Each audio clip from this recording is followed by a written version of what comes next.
have a history of playing each other in some fun games, especially during the playoffs. Tonight's game looks no different from previous games that the Hippos and Cougars have faced off.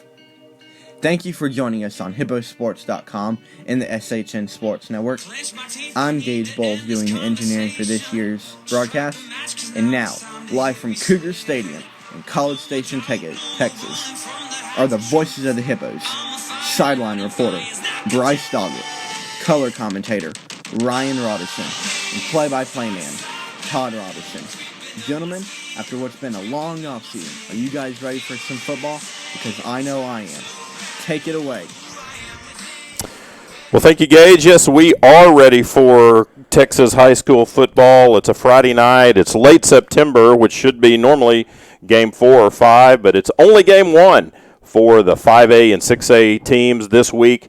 But the Hippos come out ready to roll, trying to get this season going in a very strange year, the year of COVID 2020, which we're all very anxious to get past us.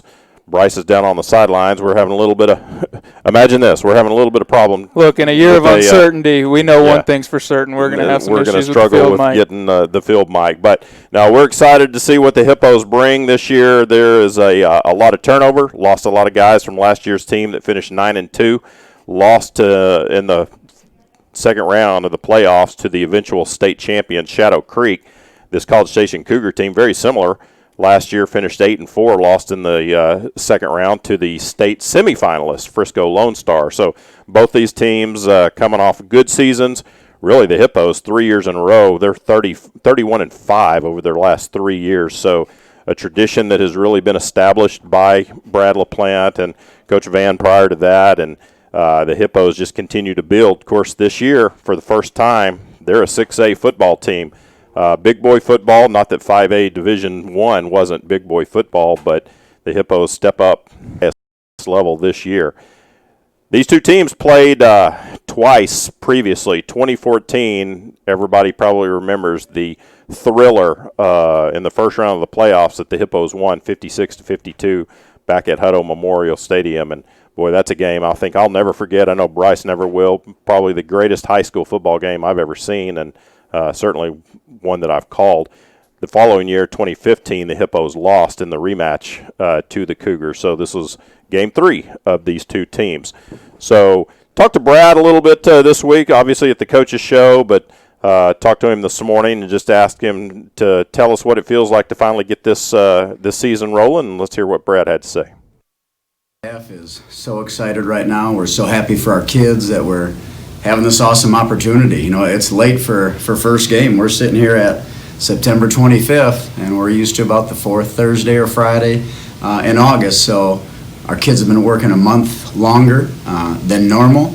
We've been working hard for our guys. Our parents have been bringing our kids here every day, and we know our community is excited because everybody's been reaching out to us. So we can't wait to see and put an awesome product on the field tonight. Well, and an awesome product I think the Hippos have come to expect, Hippo fans have come to expect. You know, one of the strange things this year in 2020, which there's many, is the limited attendance. You know, you've got most of these stadiums are only allowing maximum 50% attendance. This particular stadium. We got Landon here. We've got Braylon Sugg. We've got Brody Bueno playing linebacker. So we are ready to go on the front 7. I think the back 7 is going to be the back 4 is going to be more of a proving point. A lot of new faces. We're still trying to figure out who's going to be where and who's going to be producing what, and it'll be interesting to see. It will be interesting to see, and certainly we're about to find out. The Hippos are going to go on offense first, and we will bear with us as we're also learning some new numbers and some new names this year. Back deep to receive for the Hippos is number 30, Theo Anderson, along with, I believe that's number 26, Jalen Banks. Tell you what, Coach LaPlante's been very high on Jalen Banks, too. Bryce, you're kind of trying to come in a little bit, I think. It kind of faded back out again. We'll see. We're still working on getting Bryce's signal there. So the Hippos set to receive. We are just about ready to get this 2020 season underway for the Hutto Hippos. Station Cougars here of their offense and their special teams, and now their defense is going to be put into a bind early on. So College Station will come out. Their quarterback is Jet Huff. He was also a sophomore last year. He's straight back, throwing deep. He's got a man, and just off the finger. Number 11, Dalton Carnes, and he got behind the Hippo defense and could have been a quick strike for the Cougars. Yes, he did, and he was his go-to man last year, so look for that connection to be gone to all night. Quick pass again intended for Carnes is off his hands. Goes incomplete, and it's going to be a 3rd down and 10 situation for the Cougars. That's 2 good passes early on by Huff and 2 pretty bad drops there by Carnes. We're lucky that it's not a touchdown and another first down. First 2 plays. 3rd down and 10 for the Cougars. Snap back to Huff. Looks right, throws right, and threw it. Had a man turning inside. I think he thought he was going to turn outside. Number 2, Traylon Sewell, and goes incomplete. And the Cougars will see if they bring out their punt team from the 36, or they have a long field goal kicker. Looks like they're going to try to pin us deep. Yeah, some sloppy offense early on, which you can expect. You know, like we said, first game, they've been going against each other for 11 weeks now, and you probably got those pregame jitters. They got the timing they've got to figure out. And good coverage. Yeah, that was good coverage. That looked like number 4, Keyshawn Cooper. He was running stride for stride with him, and actually probably lucky that ball wasn't intercepted. A little bit underthrown, and if that corner turns around, he might be able to snag that. So 2nd down and 10, and no completions yet for Doggett early in the season. Handoff to Kyron Miller, turns it up the middle, gains about 6 yards out to the 26, 27-yard line. Going to set up a 3rd down and about 3 yards needed for the Hippos. He's a big boy. He looks like quite the load to bring down. See if the Hippos can manage to keep this possession going. Miller in the backfield with Doggett. Checking off, changing the play, stacking 2 receivers to the left, 2 receivers to the right.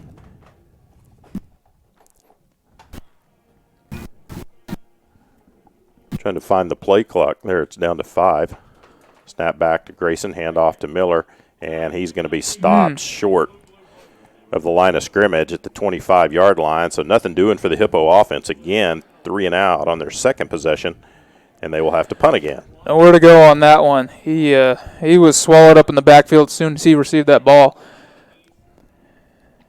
And again, start at the 30-yard line. So just not a good start for the Hippos, offensively or special teams wise. No, and it's concerning we're not getting those punts off. You know, the first time he was a little bit rushed, but that time he had plenty of time, and he's just shanked it off the side twice.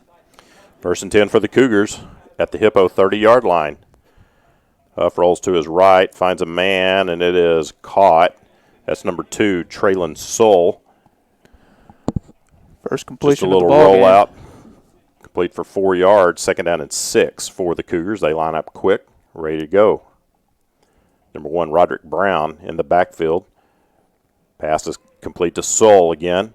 Inside the 20, brought down at the 17-yard line. 1st down for the Cougars. Taking advantage of that great field position. Stretch 2 receivers right side, single receiver left. And the handoff goes to Roderick across the 15 to the 10-5, and he's going to walk it into the end zone for the College Station touchdown.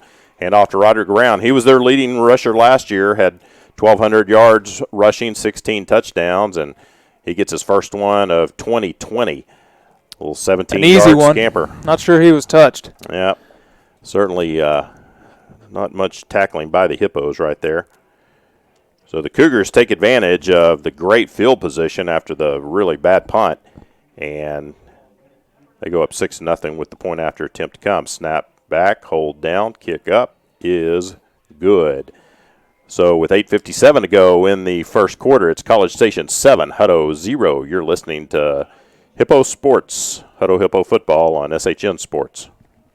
A-Plus Federal Credit Union is a longtime supporter of Hutto ISD. Earn cash back and support Hippo Nation with the student-designed A-Plus FCU Hutto ISD Hippo debit card. When you use your Hippo debit card, you and Hutto ISD both earn up to 10 cents with every purchase. Hutto ISD has received over $71,000 in cash back from A-Plus FCU members since August 2016. Stop by the Hutto branch on Ed Schmidt Boulevard to get your card and start earning today. Membership required. Insured by NCUA.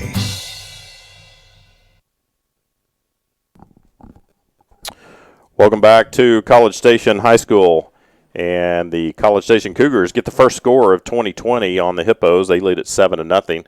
8:57 to go in the first quarter. Hippos have had 2 offensive possessions. Both of them have gone 3 and out, and both of them have given the Cougars possession. First one at the 36-yard line, the last one at the 30-yard line, and they cap it off with a 17-yard touchdown run by Roderick Brown. Yeah, Hippo's offense definitely has got to get something going. After 2 possessions, you've run 6 plays and punted twice. So it's early. It's early, and, we're obviously we don't want to show everything that we have in a non-district game, and you want to get these guys involved. Another kick deep.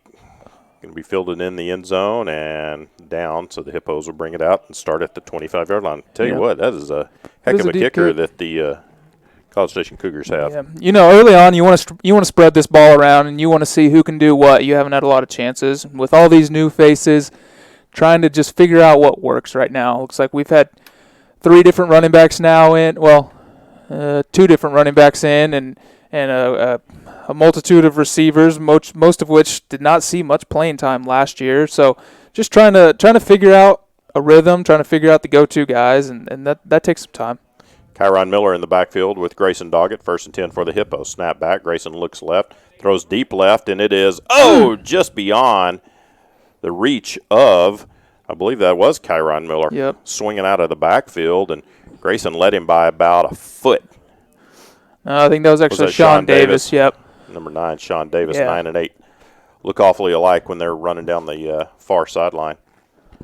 Yeah, and look for us to go deep more. Like we said, we had a lot of success last week going deep and trying to spread that field out a little bit and open up those passing lanes inside. 2nd down and 10. Put a little up back this time. Fakes a handoff, rolls to the left side, looking, and throws it right into the ground. So Grayson kind of off on his throws early on. That one intended for Tyler Carnes, and Grayson just bounced that one into him.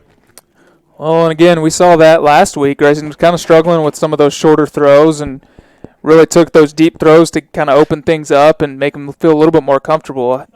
Just got to get that one completion. 3rd down, look for Jay Lambert here coming across the middle. 3rd down and 10 again for the Hippos. 2 receivers left side, 2 right, 1 man in the backfield. Jay Lambert, number 7, is lined up inside right side.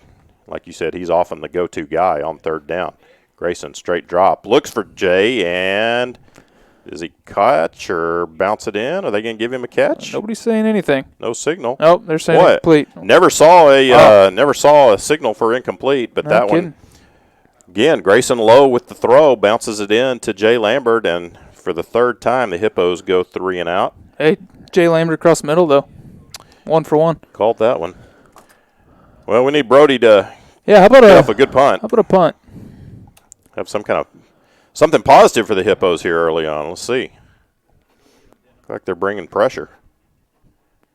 Snap back high, and going to be I think that's going to be a false start on against the Hippos. Everybody but the center. Things not going well for the Hippos early on. 8:39 to go in the first quarter. Hippos trail it.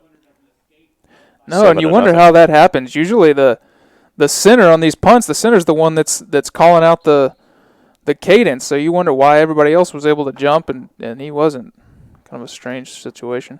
So 4th down and 15. Line drive punt. That one at least got some distance, fielded at midfield, and Carnes is going to be brought down at the 47-yard line by Sean Davis. So once again, the Cougars are going to start in Hippo territory. This time, at least it's at the it's outside the 30s. That's right. We gained some yards on that Boy, they have started in plus territory all 3 possessions. They get out there quick, ready to roll. Hippos trying to they do go get fast, a man don't out they? there. Yes. Roderick Brown in the backfield with Huff. Snap back to Huff. Quick throw to the right. Little screen pass to the 40, to the 35 down that right sideline. Hippos having a hard time tackling. And that's number 2, Traylon Sewell. Takes it all the way down to the 27, 28-yard line in Hippo into the field. Yeah, they had Jose Pena out there, and they were able to pin him inside and get that edge.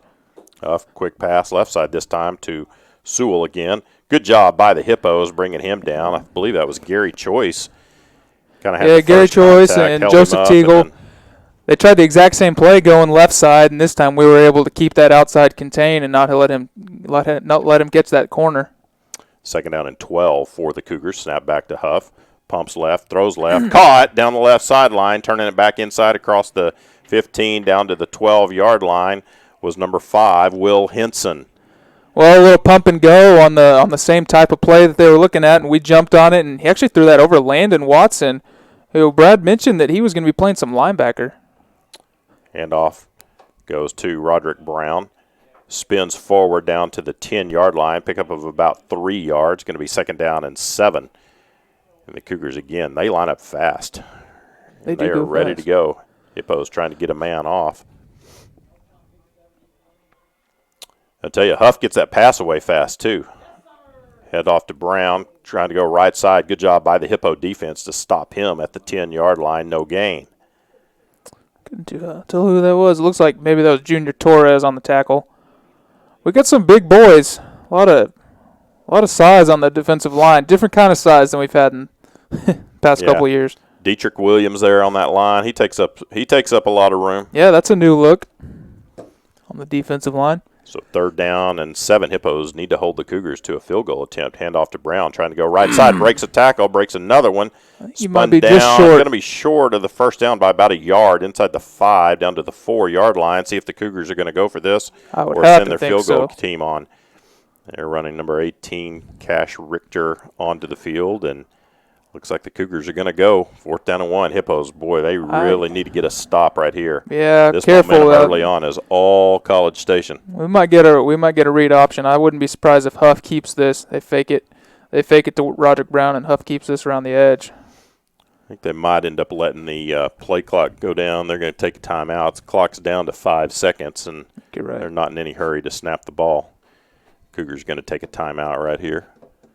6:06 to go in the first quarter. They lead at 7-0, and they're threatening again because the Hippos offense just can't get anything going, and they're giving fantastic field position to the Cougars every single time.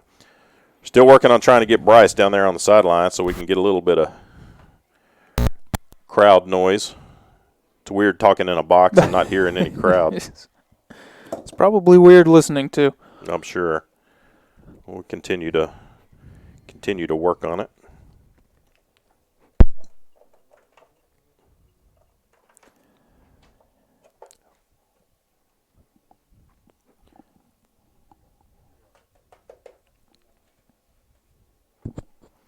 All right, after that timeout, Cougars look like they are, in fact, going to go for this 4th down and 1.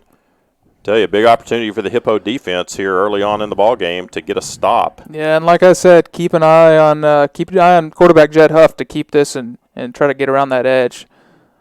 Landon Watson's going to have to do a good job staying home.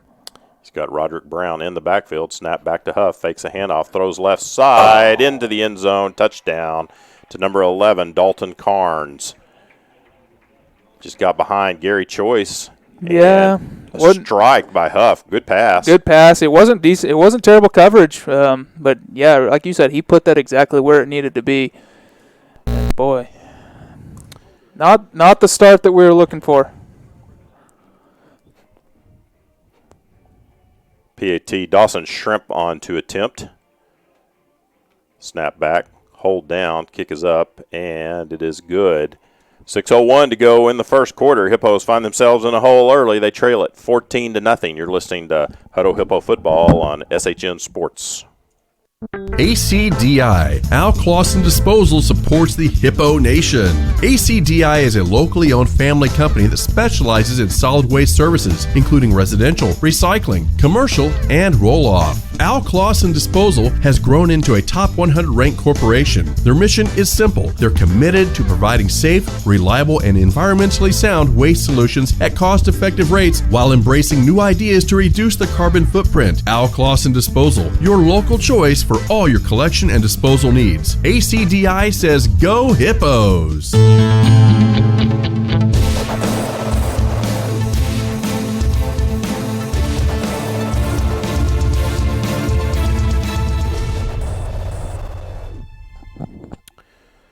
So Hippos trailing 14-0 after the quick strike by the College Station Cougars. 6:01 to go in the first quarter, and certainly not the start anyone imagined to 2020. Of course, 2020 wasn't the start that anyone imagined to 2020. Trying to imagine anything in 2020.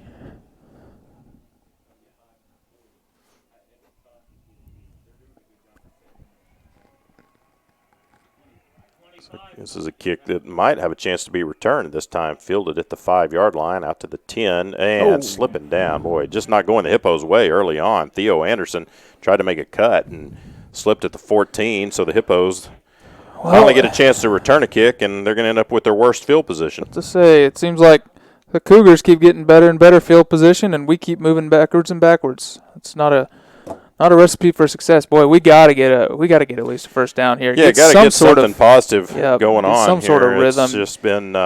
You have to think once we figure out that rhythm, then things might start clicking. But man, everything's just stagnant right now. Grayson just needs to relax and make some good throws. Yeah. Grayson rolls to his left, throws left. Well, he needs to get some help from his receivers. In and out of the hands of Sean Davis. That was number.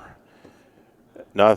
Was that Sean Davis? Yeah. Boy, 8 and 9 look so much alike from up here. Yeah, that time Davis just couldn't catch the ball.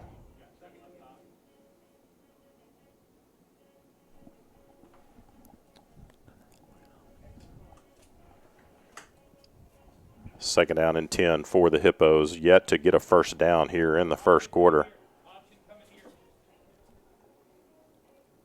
Miller in the backfield with Doggett. Trying to run a little option play. Oh, and Grayson just got his helmet knocked off. He just got popped. Wow. Decided to keep it, and he was popped at the 15-yard line, and he's going to have to come out for a play. He might be regretting that decision to keep it. I'll tell you what, the College Station coaches are right next door to us, and I heard them call an option on that play. They said option to the right, so somehow they knew exactly what was coming. So Brody Bueno will come in for this third down since Grayson, with having his helmet knocked off, had to go out for a play, or at least one. Hopefully he's fine. Third down and 9. 3 receivers left side, single receiver right. Snap back to Brody. Straight drop, setting up a screen on the left side. Well played by the Cougars, breaking a couple of tackles. And taking it across the 20 was number 7, Jay Lambert for the Hippos, but short of the first down. Looked like he was going to be tackled for a loss. Yeah, he did a good job of kind of getting out of there. But, man, well, hey, we got a completion. Got a completion and a little bit of positive yardage, but it's still another fourth down and another 3 and out. Yeah, like you said, I was thinking that completion might actually end up haunting us and we were going to lose yards. Then it looked like he might be able to turn the corner and actually get the first down, but nope. So another punt situation for Brody. He's been the man getting the workout tonight. 4th punt of the night already. Gets that one away. Bounces at midfield and going to die. Look at that. Finally, at least the Cougars are going to have to start in their own territory, albeit at the 49-yard line. But tell you what, I think we're in a situation now where the Hippo defense is in a must-stop. 4:45 to go in the first quarter, trailing 14-0, and it has been all College Station here early on. The good news is it's the first quarter. But the good news is we still have 3.5 quarters left. Well, hopefully that's good news. Snap back to Huff. And nice job. That was Brody. Brody Bueno tackling Roderick Brown there in the backfield. Brought him on a blitz, and he was able to dart right through. That was kind of a strange setup. They had 3 backs in the backfield right there, and almost looked like they were running some sort of a triple option. We were able to blow that up. Second down, 14 for the Cougars. Huff with a straight drop, looking deep, throwing deep down the left side, and that's going to be an interference on the Hippos, no doubt. Intended for Carnes, interference on number 22, Anthony Martinez, got beat. And just, sometimes interference is the best play. Yeah, well, especially in high school, it's only 15 yards. 15 yards better than a touchdown. But you're right. No, he got a double move put on him, and he was beat. Luckily, that ball was a little bit underthrown. But I'll tell you one thing is that Huff just has he has time to throw. There has been no pressure brought on him by the Hippos. Of course, he gets rid of the ball quickly. Well, and you just, Braylon Sugg and Landon Watson both playing linebacker this year. You wonder where that pressure is going to come from. Obviously, last year those two lived in the backfield, so it's kind of an interesting to see them back there not pressuring the quarterback. 1st and 10 after the interference, and pass intended for number 2, Traylon Sewell, incomplete. Be 2nd down and 10, defended by Jalen Banks. 2nd down and 10, ball at the 39-yard line, Hippo territory. Hutto trails it 14-0, 4:10 still to go in the first quarter. It's been a long first quarter for these Hippos. It has. This time Brown sets up behind Huff, hand off to him. It's about a yard to the 38-yard line. Going to be 3rd down and 8 yards needed. And again, Brody Bueno, he's kind of been the one living in the backfield, especially on these runs. Just some well-timed blitzes, and he's been able to redirect Roderick Brown just enough to be able to make him not get the hole. Yeah, certainly hadn't been calling the defensive names we expect to call yet. Huff swings a pass right side, too high, intended for number 88, Houston Thomas, overthrows it into the Hippo sideline. So good job by the Hippo defense that time. And they'll... Yeah, aside from that second drive where they scored fairly easily, Hippos haven't looked too terrible on defense. Been doing a pretty good job of stopping this high-powered offense, this fast, up-tempo offense. Now we just need the offense to do their job. Hippos don't have anybody back deep. I think they're respecting the possibility of a fake. Snap back to Shrimp, and he is going to punt it. And see if he can kick that into the end zone. Yep. No, it's going to be killed at the 6-yard line. So, boy, the bad field position story even worse field position. Yep. Continues for Hutto. Well, it can't get much worse field position-wise. At some point, we got to start going the other direction. Well, it's going to take the offense getting something going. Let's see. We've had 1, 2, 3, 4. This is our 5th possession, and the first 4 have been 3 and outs, so not a first down for the Hippos yet. Yeah, and one completion that was a screen pass. Grayson back out after he sat out that one play after getting his helmet knocked off. 2 receivers left side, 2 right, 1 man in the backfield. Put a man in motion from left to right. Little jet sweep to Gary Choice. Tries to cut it up and going to be brought down at the 10-yard line. So pickup of about 4 yards. Yeah. Positive play for the Hippos. Pretty good job by the Cougars of stringing that one out. Yeah. Obviously, Gary Choice he doesn't lack speed, and they were able to string him out and keep him pretty contained. Hey, there's Grayson's first completion of the season. Yeah, that counts as a pass. Bring Choice, set him up over here in the. It's like a free throw. You got to see one go in. Slot. Single receiver isolated left side. Little screen pass set up by the Hippos. Breaking a tackle to the 20. Cut his back inside to the 25. To the 30. Gets outside to the 35. Still fighting. And finally brought down at the 37. They're going to say Cougars are claiming a fumble. The ref says he was down. But that was Damian Jones. Took that pass. Broke about, 3 or 4 tackles and kind of kept taking it across the field. Dejon Harrison from last year, kind of like just catch it and then you do all the work, cutting back across the field, left and right. And so first down of the year for the Hippos. Boy. 1st and 10 at the 36-yard line. Put 2 men in the backfield. Handoff goes to Miller running left side. Good job by the Cougars number 94, Isaac Almaraz, to bring him down after a pickup of 2 yards. 2 minutes to go in the first quarter. Hutto trailing 14-0. Really needing to get this drive to extend and get some points out of it. If nothing else, giving their defense a little bit of rest. Bit of a rest, yep. 2 receivers right, single receiver left side.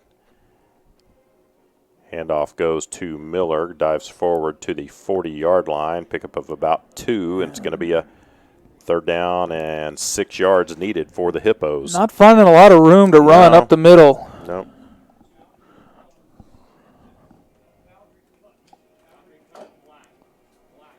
So 3rd down and 6 yards needed. Tell you, it is interesting. I mean, we have our headsets on, and we have a wall between us and the coaches next door, but I can hear everything they're saying. They're expecting something across the middle. Yes, here. they are. Snap back to Grayson, looking. He throws it over the middle. Oh, and boy, had a man. Yeah, if he puts some air under that.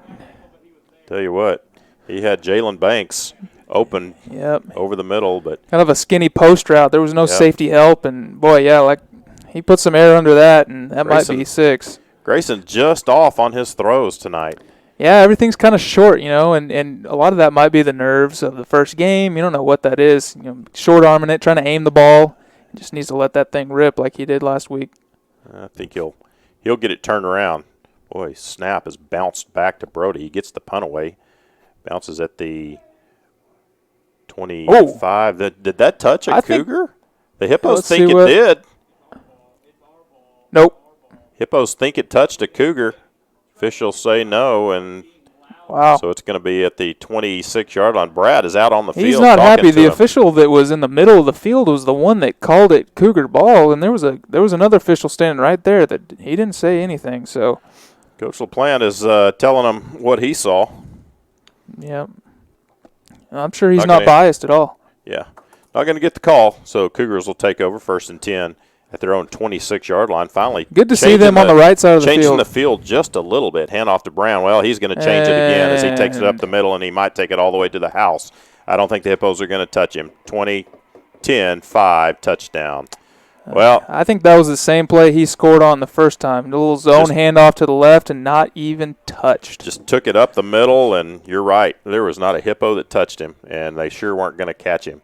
Takes it 74 yards for the College Station touchdown with 39 seconds to go in the first quarter, and this has just been a disastrous start for the Hutto Hippos here to the 2020 season.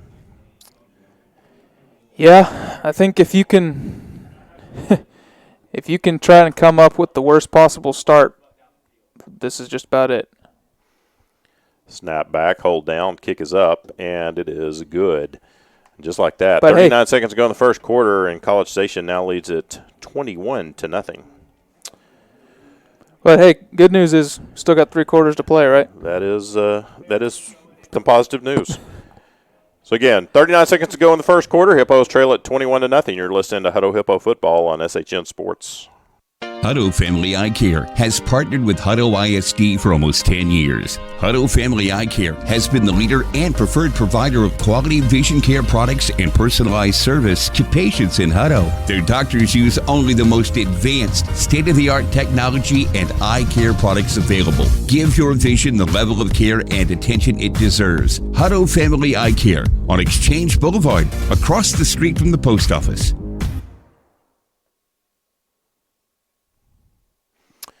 Theo Anderson back deep for the Hippos, along with Jalen Banks. The Cougars set to kick off for the 4th time. Kickoff to start the game, and they've scored 3 times. So they lead at 21-0 in a game that here is just I think the Hippos maybe wish this one would have gotten delayed another week at this point. Just a rough start. We need something positive here. You kind of thought it might happen on the last drive after that first down, get some momentum going, and then, again, just stalls out. Kick is away, and that one's going to carry out of the back of the end zone again. So, boy, he has got a leg. Yes, he does. Like I said, I don't. No flags on the goalpost, but I don't remember feeling any wind when we were walking into the stadium today. So that's all natural.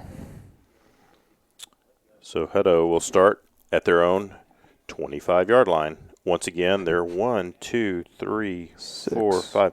Sixth possession. You don't generally have 6 possessions in a quarter, especially the Hippos, because usually you're extending drives and taking more clock than what they've been doing. We just can't get that running game going, which is not opening up the passing game, and that's just it's kind of a snowball effect. Grayson with a straight drop, looking now. He's got pressure scrambling to his left, and boy, I tell you what, he threw that into traffic, and might have been more advised to just throw that one away and tried to thread it in there to Gary Choice. It goes incomplete, but a Cougar was right there with a chance to pick that one off. Yeah, and that's something that we saw from Grayson last year is, when he was rolling out, a lot of times he would try to sneak those balls in there, and sometimes it would work out, but other times not so much, and we were lucky that time that wasn't a pick six. Second down and 10 for the Hippos. Grayson trying to swing a ball out of the backfield to Miller. The 25 turns it up to the 30, knocked out of bounds at the 33-yard line, maybe 32, where they're going to mark it. I think so.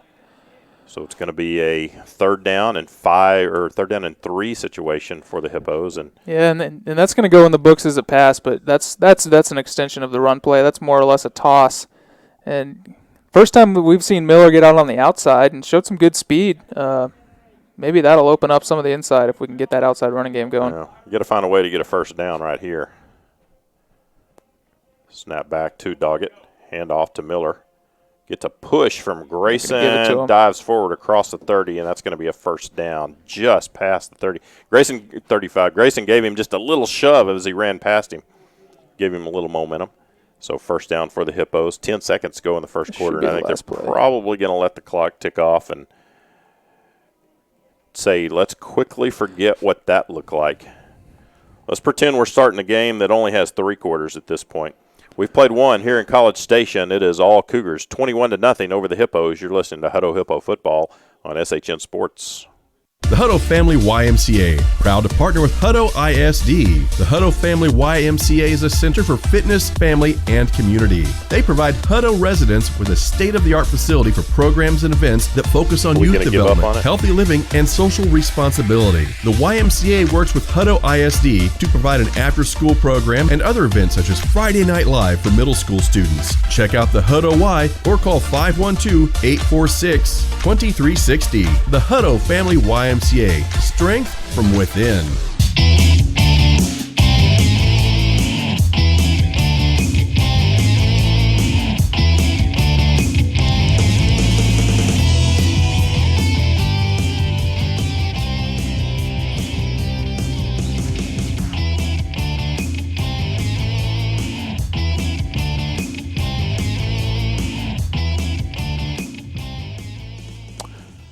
Set to start the second quarter here in College Station. Hippos with a first down and 10.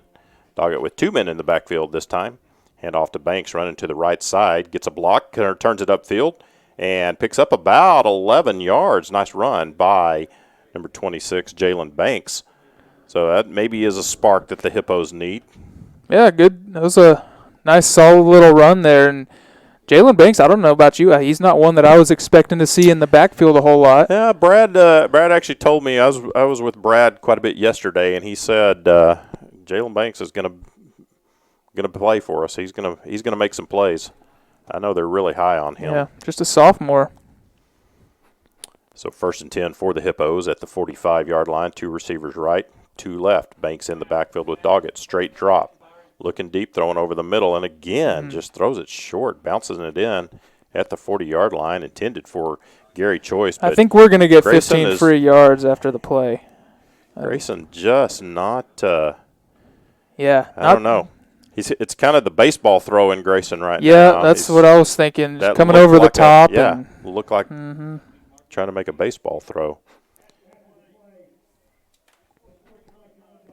Well, we're going to get bailed out. Unsportsmanlike conduct against the Cougars. We'll take that. Moves them into the Cougar territory for the first time all night.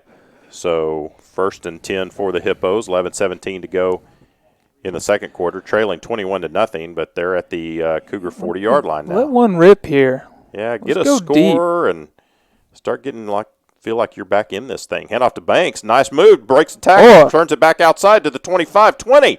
Down that right sideline and finally run out of bounds inside the 15-yard line. He is slippery, nice isn't run he? by Jalen Banks to take it to the 14-yard line. Kind of took it up the middle, kicked it outside, and kept sliding outside till he got that sideline and took it all the way down to the 14-yard line. So 1st and 10 for the Hippos, threatening for the first time all night. 11:07 to go in the second quarter, trailing 21-0. You got to come away with points on this possession now. Landon Watson in the backfield. You got to think he's back there to block. Snap back, hand off to Miller, starts left, turns back right, up the middle, still pushing forward, and pushes across the 10 down to the 9-yard line. Lead blocker, Landon Watson. Well, they said they were going to use Landon in the backfield some, and they did. 2nd down and 5 for the Hippos. They're trying to go fast this time. Snap back to Doggett. Hand off to Miller, starts left, cuts back right again. And at the 10, fighting for that first down. Going to be pushed out of bounds at the 5-yard line. I think he's going to be short by about a yard. Tough runner. For those of you that Miller is a new name, he's a transfer from Del Valley. Started as a sophomore last year, and he carried the ball 19 times. He's a big boy. Yep, at about 100 yards. He's got some thick legs. Yes, he does. Would not want to be trying to wrap those up. So 3rd down and 1 for the Hippos at the 5-yard line. They need the 4. Yeah, you got to think they've got 2 plays here. You got to think so. Trailing 21-0. Miller in the backfield. Brody Bueno in at quarterback. And I think we got a timeout called by the Hippos. So 10:05 to go in the second quarter. Yeah, they brought a different package, a different look in right there with Brody. Yeah, kind of like the old Belldozer package with Blake Bell at Oklahoma. They'd bring him in, up 270 pounds, and just say, go run forward. We used to do that back when you played. We did it with Rolando Ruiz. Yeah, he was a big boy, wasn't he? Rowe was the bowling ball that you gave it to and let him just roll it on in. So 3rd down, Hippos need a yard at the 5. They trail it 21-0. 10:05 to go in the second quarter. But if you get a score here, start feeling good, start feeling like you've done something, and change the momentum just a little bit, get a defensive stop, and score again. The key here is we've gotten some good rest for our defense as well. They've been able to sit over there for a while now. They spent most of the first quarter on the field, and so this has been a much-needed rest for them. So Brody's still in at quarterback. He's going to roll the right, little option keeper, crosses the 5, pushing forward. He's got the first down. Can be short of the end zone, but easy first down for the Hippos. Brody's one of those, you put the ball in his hand, he doesn't really want to give it up. He wants to go run over somebody. Yeah, there was no question who was keeping that ball. So 1st and goal for the Hippos at the 1-yard line. So Braylon Sugg in the backfield this time. This one in. Snap back to Brody. Hand off to Miller. Dives into the end zone. Touchdown, Hippos. So the Hippos get their first score of 2020 with 9:41 to go in the second quarter. Kyron Miller took the handoff and dove it into the end zone to cut that College Station lead to 21-6 with the PAT to come. Oh, that drive felt a lot more Hutto-esque, didn't it? It did. Kind of slow and methodical, back and forth, pass, run, and one or two big plays to get us down there. Got that big penalty that helped too. Evan Gutierrez on to attempt the extra point. Snap back, hold down, kick is up, and it is good. 9:41 to go in the second quarter. It's now College Station 21, Hutto 7. Listen to Hutto Hippo football on SHN Sports. A-Plus Federal Credit Union is a longtime supporter of Hutto ISD. Earn cash back and support Hippo Nation with the student-designed A-Plus FCU Hutto ISD Hippo debit card. When you use your Hippo debit card, you and Hutto ISD both earn up to 10 cents with every purchase. Hutto ISD has received over $71,000 in cash back from A-Plus FCU members since August 2016. Stop by the Hutto branch on Ed Schmidt Boulevard to get your card and start earning today. Membership required. Insured by NCUA.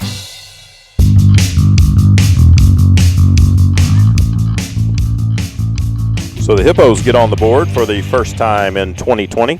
Cut the College Station lead to 21-7. 9:41 to go in the second quarter. And I tell you what, Ryan, that was big because you have a chance to establish a little bit of momentum now, and if you can get a good kick and coverage and kind of get the Cougars back in their own territory, get some stops, get the ball in good field position, go down, score again, game can turn pretty quickly. Yeah, it can. One thing you can't do is let them go on either a long drive or make a big play. You've got to put your foot down and get a stop here defensively, and give your offense a chance to feel like they're doing something to get back in this game. Hippos getting set to kick, and I believe this is going to be Eduardo Fernandez. Hippos have two just fantastic kickers on their team. I was saying, we went from a few years ago really struggling to have a kicker to we have two really good ones now. It's that high pooch kick going to be fielded at the 25-yard line. Boy, I didn't see him fair catch that. I didn't either. I guess he did. So interesting that he had to have Brody go and hold that kickoff ball. There's no wind. I'm not seeing any wind. Maybe we brought the broken tee. Couldn't get it to stay up. So they're going to start at the 26-yard line, 1st and 10, 9:40 to go in the first half. Hippos trailing 21-7. Jed Huff has been very good for them. Roderick Brown out of the backfield has been excellent. Hand off to Brown.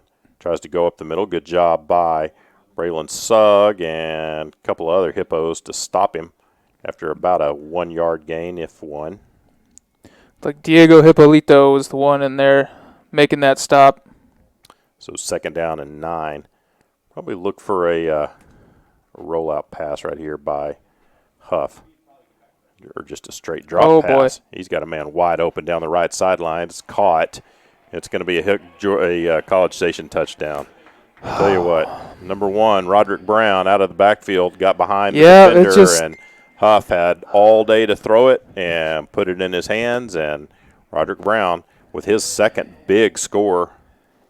2 possessions in a row, and College Station answers the Hutto touchdown. Huff looked and left and brought all of our defenders left, and Roderick Brown was just able to sneak out, run that little wheel route out of the backfield, and Gary Joyce not even really close. He had a 74-yard touchdown run the previous possession. This time he has a 74-yard touchdown reception. Yeah, whoever's got him on their fantasy team is feeling pretty good this week.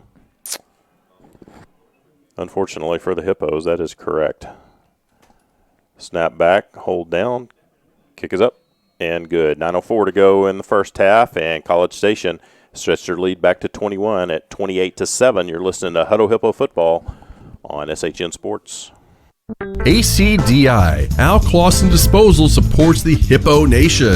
ACDI is a locally owned family company that specializes in solid waste services, including residential, recycling, commercial, and roll-off. Al Clausen Disposal has grown into a top 100 ranked corporation. Their mission is simple. They're committed to providing safe, reliable, and environmentally sound waste solutions at cost-effective rates while embracing new ideas to reduce the carbon footprint. Al Clausen Disposal, your local choice for all your collection and disposal needs. ACDI says go Hippos!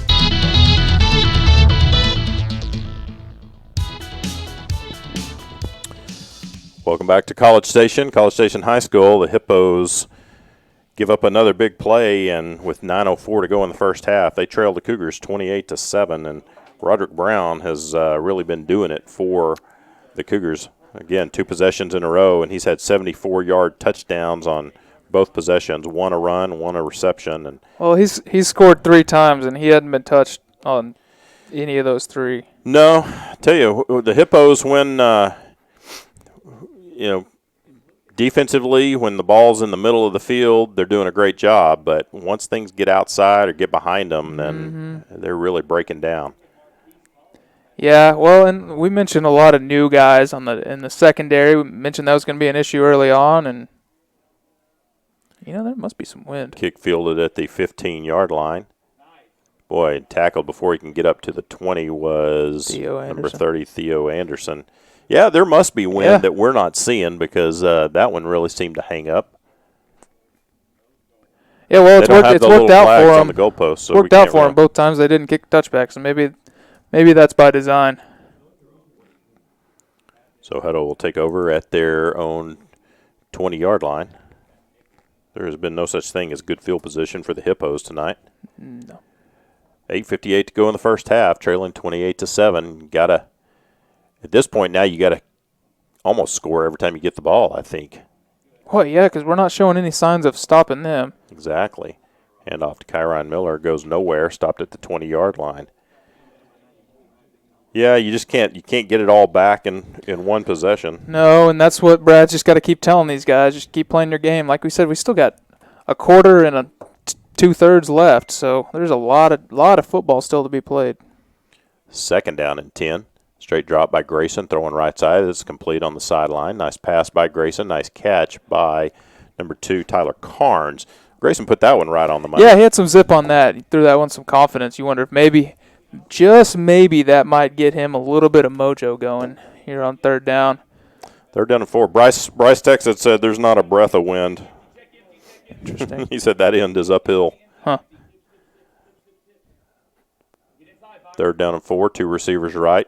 3 receivers left. Empty backfield. 4 dog it. Snap back. Looking. Now flushed and caught. And going to be sacked at the 21-yard line. I thought they were going to flush him out, and he never had a chance to even break away from anyone. And had nowhere to throw it, and they were back there pretty quick. He tried to step up in the pocket, and I think he chose the wrong lane. If he would have gone left, looked like maybe he might have had a little bit of running room, but he chose right, and 4th down again. So the workhorse, Brody Bueno, will come on to punt again. Yeah, but he gets to punt downhill. That's true. Snap back. Gets that punt away. Nice punt. There's got to be wind. Bryce said there is no wind. That doesn't make any sense. Yeah. So the punt's going to be down at the 27-yard line. Nice punt by Brody. Cougars will take over 1st and 10 there. Want to give a shout-out to some of our loyal listeners. Ronnie Quintanilla Perez said it's fun to be able to not only listen to us this year, but actually watch, too. Just wish that there was a little bit better to watch, and there's still time. But we got to turn it around. Lynn Gutierrez is also listening in. Great teacher over at Hutto High School. A little jet sweep by the Cougars trying to get outside. 30-yard line, cuts it back inside to the 35 was Dalton Carnes. For the Cougars, picked up about 8 on the play. Going to be 2nd down and 2 yards needed. 7:30 to go in the first half. Hippos trailing 28-7, and it's a must stop for the defense right here too. Yes. And I think our defense is just. I think they're gassed. We got they're hands gassed. on hips. They've been living on the field this whole half, and I mean, of course, on occasion it's just been quick possessions because College Station has scored very quickly. Going to be short of the first by about half a yard. Oh, and we didn't even mention the fact that we're running a completely new defensive scheme and new defensive coordinator. Adam Harvey. Yeah. Who was a fantastic defensive coordinator, Yeah, but you're right. that New stuff, scheme takes a while to. A lot of guys are probably still thinking this is the first live action they've seen, and they're down, need about a half a yard. Wow. Hippos jump, but then get back. Brody was halfway to the quarterback and was able to get back. Center didn't snap the ball. Snap back to Huff, hand off to Brown, takes it up the middle, and plenty. I think we're going to get a chop block. Might come back. I think we're going to get Hippos might have benefited from this, and the Hippos, tell you, have somebody down over on that far side. One of the things the UIL has suggested is that, or not suggested, has told us that when there's injuries, we're not really going to show those, and we're not going to talk about them. So, just out of fairness to kids and their families, and those are things that we will stay away from. We just hope that everything's fine. Looks like it was a holding call. Billy LaJudas is watching too. It's weird. It's weird to say watching, isn't it? It is. Yeah. But I'm glad we're able to do that. Yeah. And I think even going back to the summertime, I think a lot of folks, a lot of us that do this, were talking and saying, it's pretty obvious that we were going to have, reduced capacity in our stadiums, and everyone was pretty much saying the UIL surely is going to, say we're not going to enforce that rule of not broadcasting on Friday nights, not live streaming on Friday nights, because that's one of those things that, if you're gonna take away the opportunity for folks to watch the games in person by reducing the capacity, then you got to give them a way to see the game, right? Because obviously the technology's there, right? So, all right. After the injury, so it turned out to be a holding call. What was not a chop block, but 3rd and 11 nonetheless. Hippos need to get a stop right here. 3rd down 11. Snap back to Huff. Straight drop and whistles. I'm not sure there's a flag. I don't know if there was a ready for play given. I think they snapped it too early. Yeah. Again, without our field mic, we don't hear whistles or anything.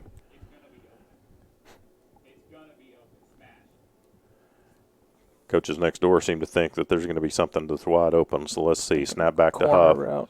Straight drop. Looking deep. Left side. He's got a man, and it's caught. And run out of bounds at the 40-yard line. Number 2, Traylon Sewell. Well, I tell you what. The Hippos are struggling in the secondary, but what they've got to do is they've got to start getting some pressure on Huff. He just has all day to throw the ball, and there's no pressure on him whatsoever. Well, and going back, we're so used to seeing Landon and Braylon back there. Yep. Little jet sweep to Carnes, running to the right side. Hippos do a good job of stretching that one out. Yeah, we're going to get a hold on top of that, so I think you got to accept that, right? Go 1st and 20 instead of 2nd 11. I mean, as big strike as they are, second and 11 seems pretty easy. Yeah. Move them back 10 yards. I think you're right. With the adjustment of you moved Landon to linebacker, you've taken away.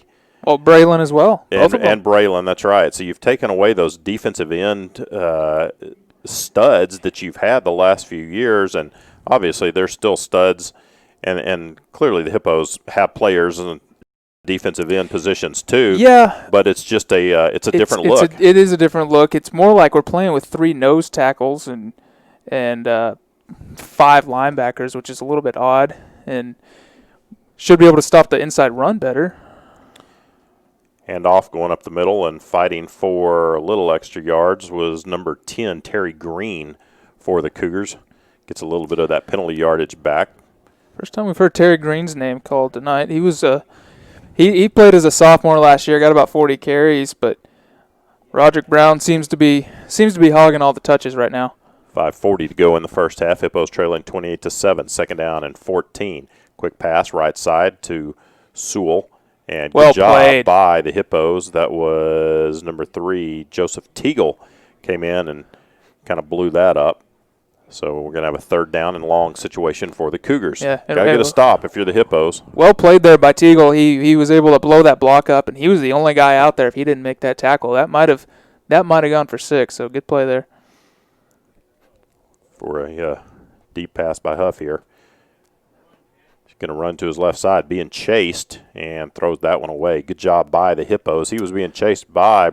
Who was he being chased Landon. by? Was that Landon? Yep. Finally got in the backfield and got some pressure on him. That one felt more familiar to say, chased by Landon and thrown away. It's amazing what a quarterback will do when he's being chased by Landon.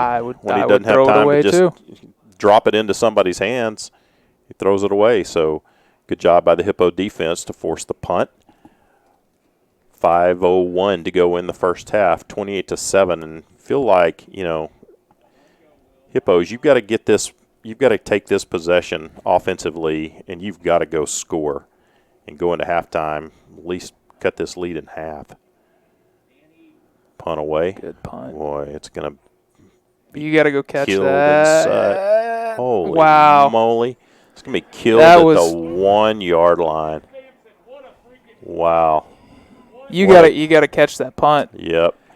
They let it roll, and it rolls out at the 1-yard line. I couldn't tell. It looked like Anthony Martinez back there with Gary Choice, and he was in position to catch it. He called for the fair catch, and then he let it drop, and boy, that was headed right for the corner, right for the pylon, and kind of like that Cowboy onside kick last week. Yeah. It just changed directions at the last second. Yep. It had eyes, and the home field worked out for the Cougars right there. So the Hippos are as deep as they can possibly be. Boy, at this point, you got to at least just get a couple first downs and see if maybe you can milk this clock out to halftime if you're not going to go on a long drive.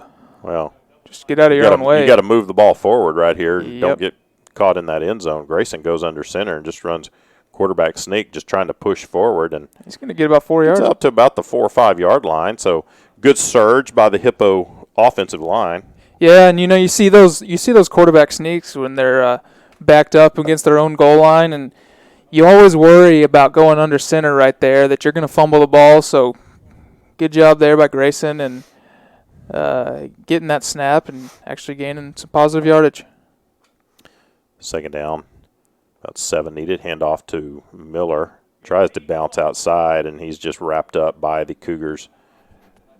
Might have gave him 1 yard out to the 6. A little forward progress. So yeah, third down, 5. A lot of running room inside right now. Nope.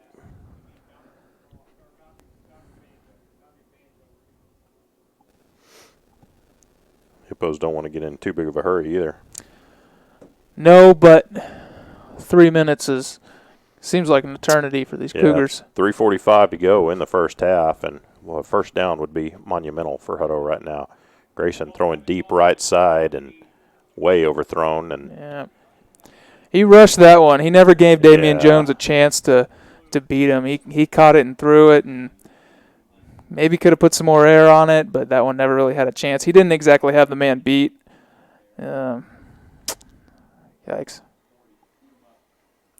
So, Cougars are probably going to come out with fantastic field position again. Make sure you get good protection. We've kind of struggled with the snap. Make sure you get that snap back there. Stand in your own end zone, Brody. Yeah. Snap back. Kick away. Going to be fielded at the 46-yard line. Carnes trying to take it wide right side. Gets a block, and he's going to take it down the sidelines, and it's going to be a return for a touchdown. Boy, they had that set up perfectly. Yes, they did. They hit that wall, and he caught that, and he took it all the way across. Yeah, and that kind of deceptive speed, too. We had some guys there and just took some poor angles. Boy. Tell you one thing, it's not going to be a happy Hippo locker room at halftime. No. They're just not I don't think the Hippos have done anything that the coaches expected they would do coming out tonight. Well, and it's hard to tell without being down on the field. Maybe Bryce could let us know, but it just kind of seems like there's no energy, especially for being the first game. Snap back, hold down, kick up, good. 3:20 to go in the first half. It's now College Station 35, Hutto 7. You're listening to Hippo Football on SHN Sports. Hutto Family Eye Care has partnered with Hutto ISD for almost 10 years. Hutto Family Eye Care has been the leader and preferred provider of quality vision care products and personalized service to patients in Hutto. Their doctors use only the most advanced, state-of-the-art technology and eye care products available. Give your vision the level of care and attention it deserves. Hutto Family Eye Care on Exchange Boulevard, across the street from the post office.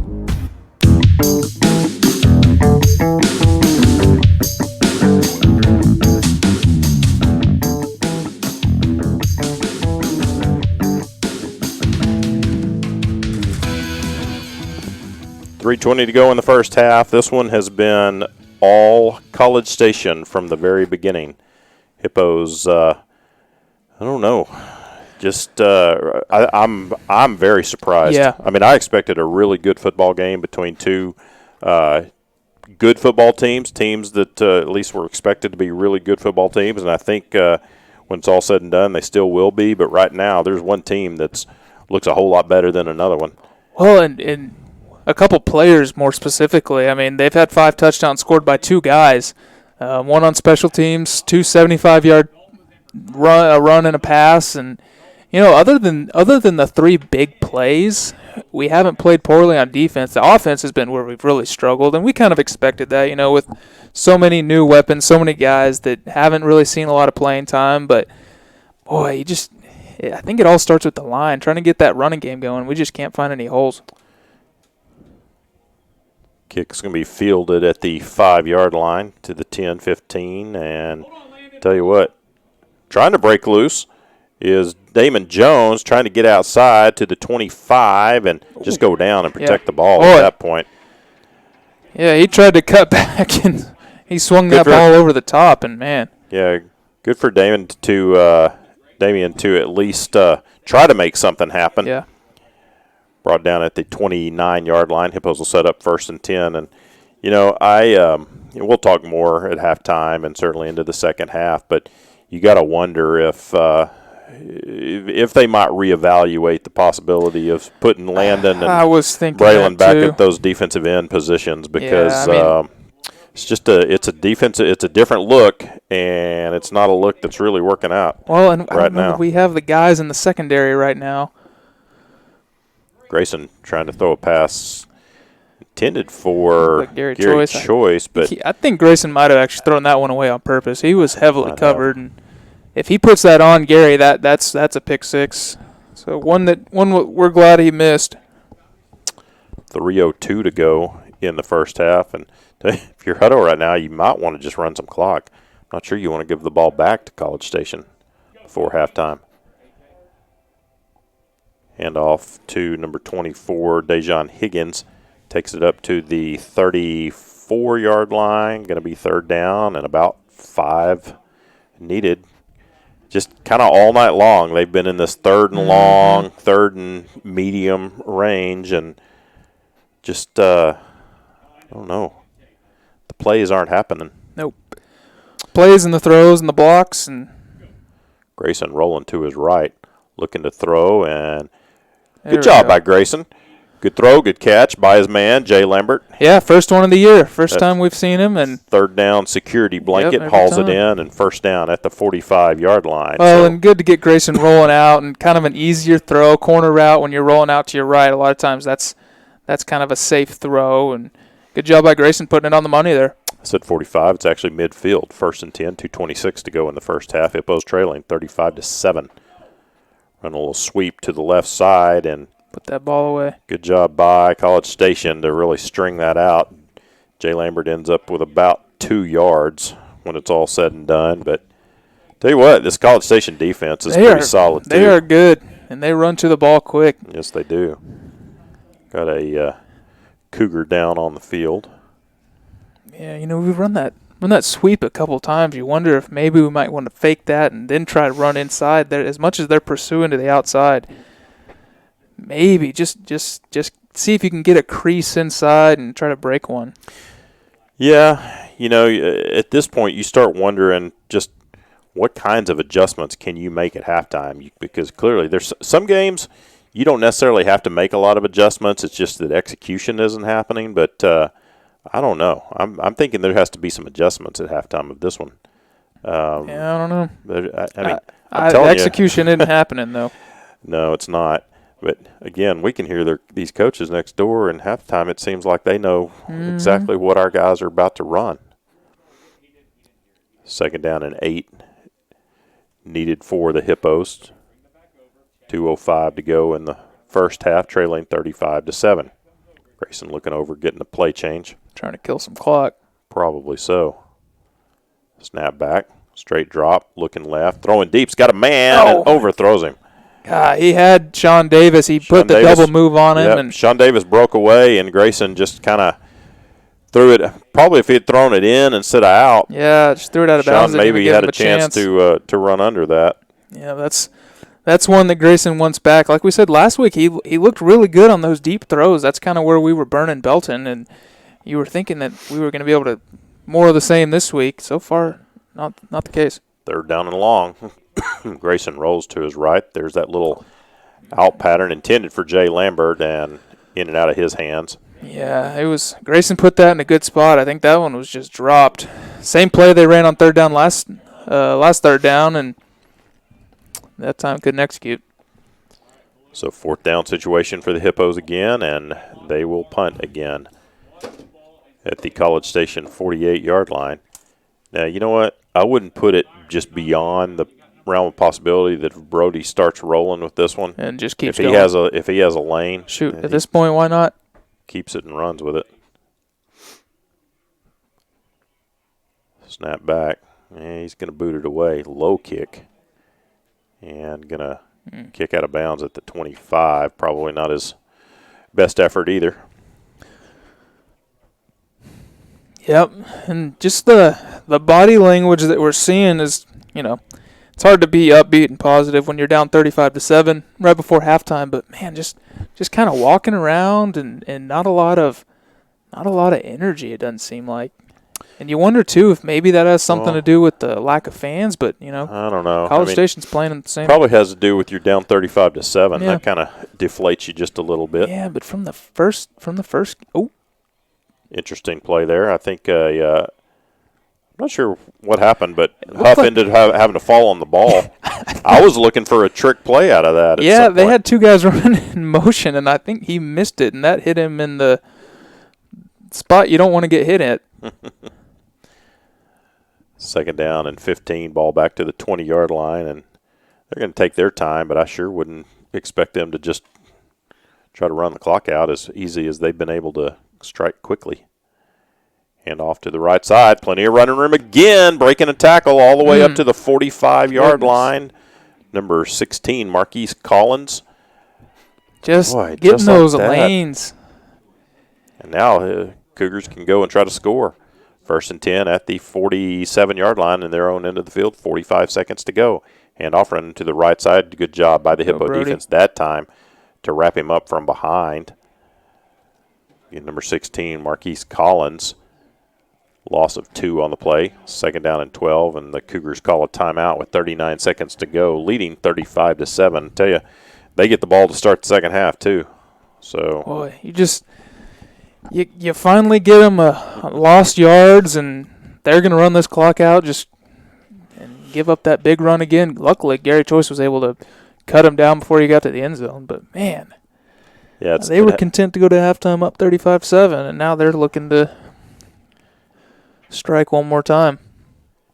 You start trying to figure out what is something positive you can draw on, you can build on in the locker room, and I tell you, it's a struggle to. Or maybe you don't. Well, I mean, that could be. Maybe you've played before. You've been in both situations. Maybe so you just scrap everything and just start all over. Yeah. Try to come out and play a good second half. We're going to get a flag. Swing pass. That one, I think it's going to be a chop block. Yeah, swing pass to Traylon Sewell. Takes it up to the 45-yard line in Hippo territory, but like you said, that one's going to come back. 32 seconds to go in the first half. Yeah, as quickly as that ball came out. Let's see. Yep. Good call. Yeah, they didn't have time to be holding on that one. A lot of times when you see those quick passes, those linemen are cutting down the defensive linemen to try to get those passing lanes up, and there was some miscommunication obviously there as one guy went down low and one guy's blocking up high, and that's a pretty easy call for that umpire to make. So 2nd down and about a lot. 27 yards to go. 32 seconds to go in the first half. Keep everything in front of you. Yeah, let's see. They might kind of get conservative here. No. Oh, and coming from the blind side was Landon Watson to swallow up Huff, so finally gets a sack on Huff. Didn't have time to throw it, and it's amazing when you get pressure on him and he didn't have time to chunk it to a wide-open guy downfield. Well, look at this. We've got Landon and Braylon playing defensive line again. And guess who made the tackle? Is once again stopped. That's probably going to be the last play of the first half as the clock kicks down 1 second. Oh, timeout called. Maybe the Hippo did hit. No. Now they go ahead and click off the last 2 seconds. So we are at halftime of a first half completely dominated by the College Station Cougars. Hippos trailing 35-7. We'll come back after a few commercial breaks and try to sadly recap what happened here in the first half and talk about the second half. We're at halftime. Hippos trailing 35-7. You're listening to Hutto Hippo Football on SHN Sports. Hutto Family Eye Care has partnered with Hutto ISD for almost 10 years. Hutto Family Eye Care has been the leader and preferred provider of quality vision care products and personalized service to patients in Hutto. Their doctors use only the most advanced, state-of-the-art technology and eye care products available. Give your vision the level of care and attention it deserves. Hutto Family Eye Care on Exchange Boulevard, across the street from the post office. The Hutto Family YMCA, proud to partner with Hutto ISD.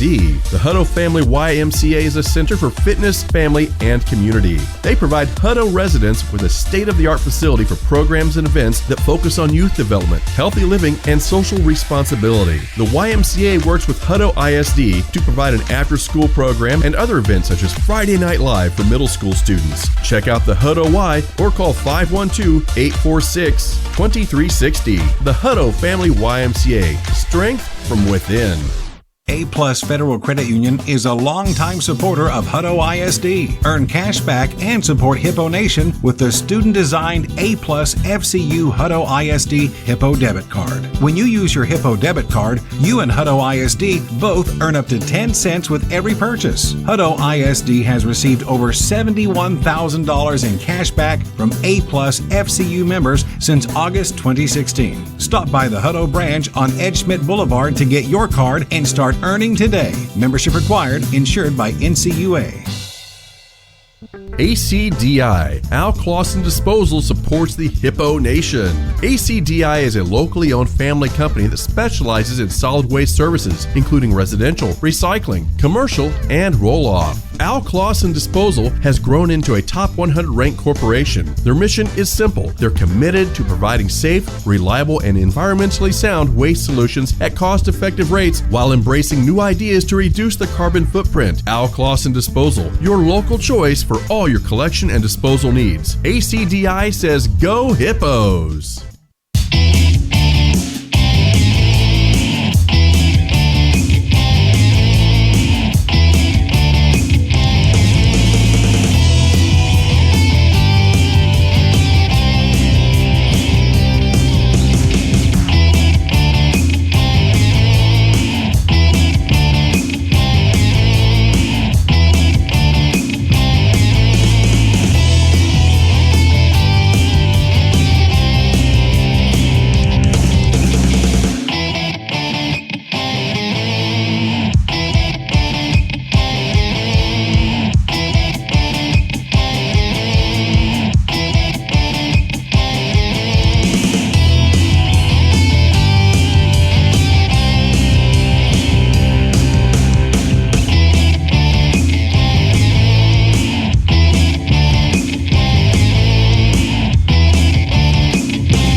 Welcome back to College Station. We're at halftime. Hippos on the very short end of an ugly 35-7 score. College Station Cougars lead it. It's been pretty much all Cougars since the get-go. Hippos took the opening kickoff and went 3 and out and punted to the Cougars.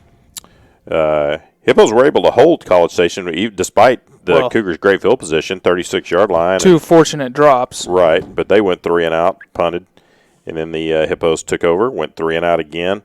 And on College Station's second possession, their Roderick Brown went 17 yards for a touchdown to take a 7-0 lead with 8:57 to go in the first quarter. Hippos got the ball back, another 3 and out. College Station took over after a Hippo punt at their own 40 or at the Hutto 44-yard line and capped that one off with a 4-yard touchdown pass to lead 14-0. Hippos on their next possession, again a 3 and out, had to punt.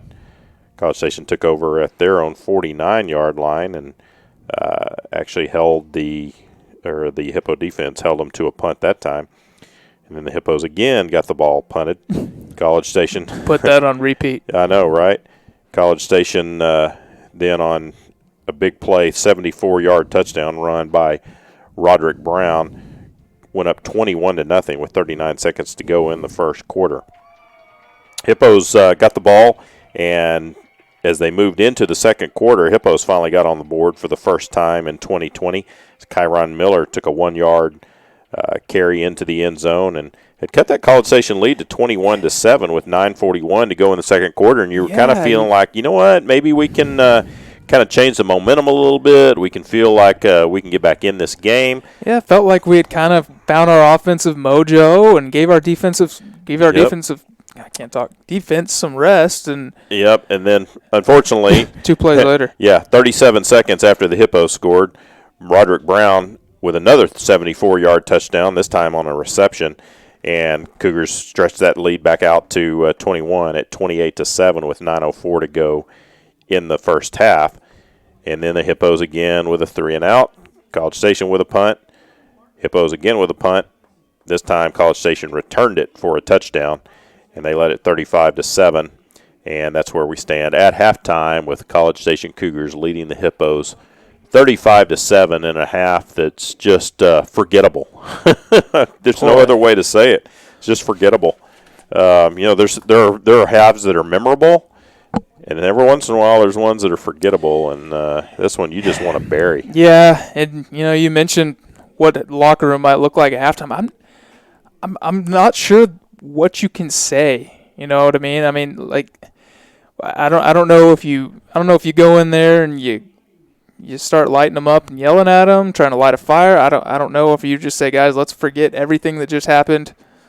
Let's finish this half out, and you know what? Good thing is, this game doesn't really count towards anything. It's well, I mean, it only counts in terms of you're finally you're playing for real, and you're kind of getting an idea of what you have this year. And yeah. And I think what we've seen in this first half is nothing like what the Hippos thought they had this year, and I still think it's not what they have. Let's hope this isn't finding out what we have this year. Right.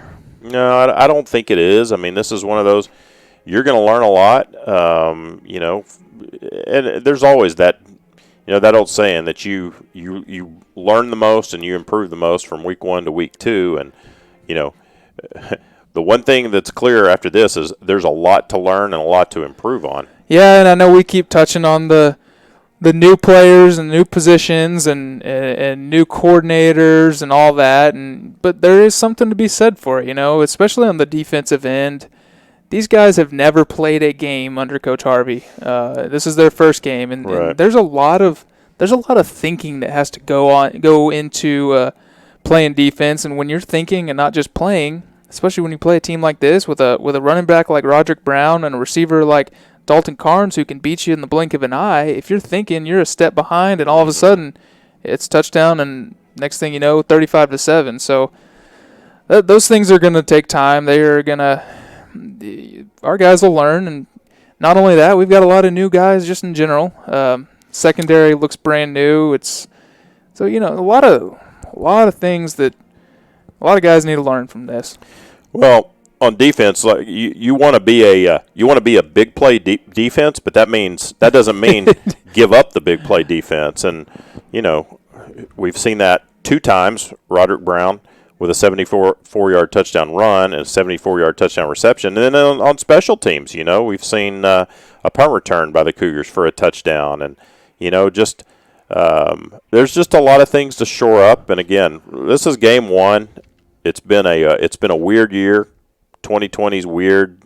You didn't start when you were supposed to. You've stretched these practices out. And, new coaching staff, like you said, defensively. You've got new receivers coach, new quarterback coach. There's a lot of things that have changed, but at the same time, the Hippos are good football players, and we know that. And we're going to, certainly nobody's going to throw in the towel after one half of football. I think that. You know what? And I actually look for a good second half by the Hippos. I think they're going to come out and kind of have a renewed enthusiasm. Are they going to come back from 35-7 down and win the game? Most likely not. But I think they're going to learn a lot about themselves here in the second half. I think the coaches are going to learn a lot about the kids in the second half. You're going to see who your leaders are. We've talked a lot about leadership. Last year we talked about leadership, and that was probably one of the weaknesses of the Hippos last year was leadership. And one of the things that Brad and the other coaches have talked about this year is there's a lot of leadership. So, a lot of times leaders really emerge, and you find out who your true leaders are when things are tough. So clearly they're tough right now, and there's some opportunities for some guys to step up and lead. There's some opportunities probably for some kids to get some playing time if some other guys aren't doing what they're supposed to do. So I look for a second half by the Hippos to look a little different from what this first half did, and grow from that, and then move on to Waco next week. So again, we'll see what kind of adjustments they make at halftime. What will College Station do? I told you. Well, I wouldn't think any adjustments. No, not on their end, and and I said their coaches are right next door to us, and most of the time the walls are a little thicker and you can't hear what they're saying. But we have our headphones on, and I'm still hearing what their coaches are saying, and it seems like every other play for us on offense, they know what's coming, and they're calling the play defensively. So I don't know, maybe some really good scouting by the College Station coaches as well. Yeah, and maybe some really basic offense on our part. Obviously, being the first game, you don't want to show everything that you've got, and maybe we aren't showing anything new, and that could be part of it. Could be. We'll see. College Station Band is outperforming. I do want to give a shout out to them. They a lot of class and sportsmanship. They tweeted yesterday. Of course, Hutto didn't bring its band, and I think for the most part this year, visiting bands are not going to travel, whether it's Hutto or anybody else. We're not going to have visiting bands coming to our stadium, and our band's not going to get to travel to away games. But they played the Hutto school song before the game. They learned that, played it. They tweeted yesterday, something to the effect of, "Hey, we got you. We know you can't come, but we've got you. We're gonna cover you with your school song," and that's cool. That's neat sportsmanship, and appreciate that band doing what they did. Well, we are at halftime, and got about 12 minutes to go here. We're going to take a few more commercial breaks. Also want to, for those of you that haven't seen our back-to-school videos that we've aired over the last couple of weeks, we want to play those and show you something we're really proud of with what our kids, our teachers, everybody else is doing in Hippo Nation. So we'll watch those, and we'll be back.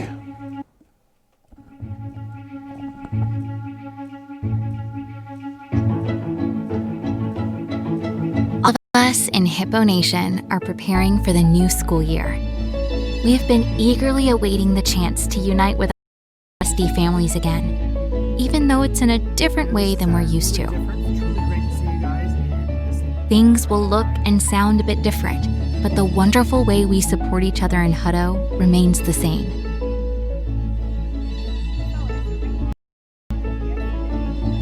Our commitment to the Hutto community is as vigilant as ever. As we prepare new, powerful tools to help us learn and grow together, we're excited to see our classes filled with smiling faces, even if the classrooms themselves look a bit different. It might feel a little different than what we have all experienced before, but we're looking forward to teaching and growing in new and innovative ways. We can overcome the distance to come even closer together, making new friends, learning new skills, and thriving in this new school year. It's important to all of us to provide an exceptional learning environment and to maintain safety for everyone in our Hutto family.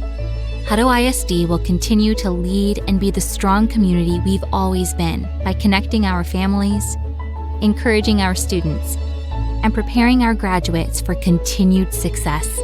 While the 2020-2021 school year is going to be a unique experience, we know that together, we'll create an amazing learning environment and build new opportunities for both our students and faculty to grow and succeed in making this school year an amazing one. Welcome back, Hippo Nation. And remember, we're better together.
A-Plus Federal Credit Union is a longtime supporter of Hutto ISD. Earn cash back and support Hippo Nation with the student-designed A-Plus FCU Hutto ISD Hippo debit card. When you use your Hippo debit card, you and Hutto ISD both earn up to 10 cents with every purchase. Hutto ISD has received over $71,000 in cash back from A-Plus FCU members since August 2016. Stop by the Hutto branch on Ed Schmidt Boulevard to get your card and start earning today. Membership required. Insured by NCUA.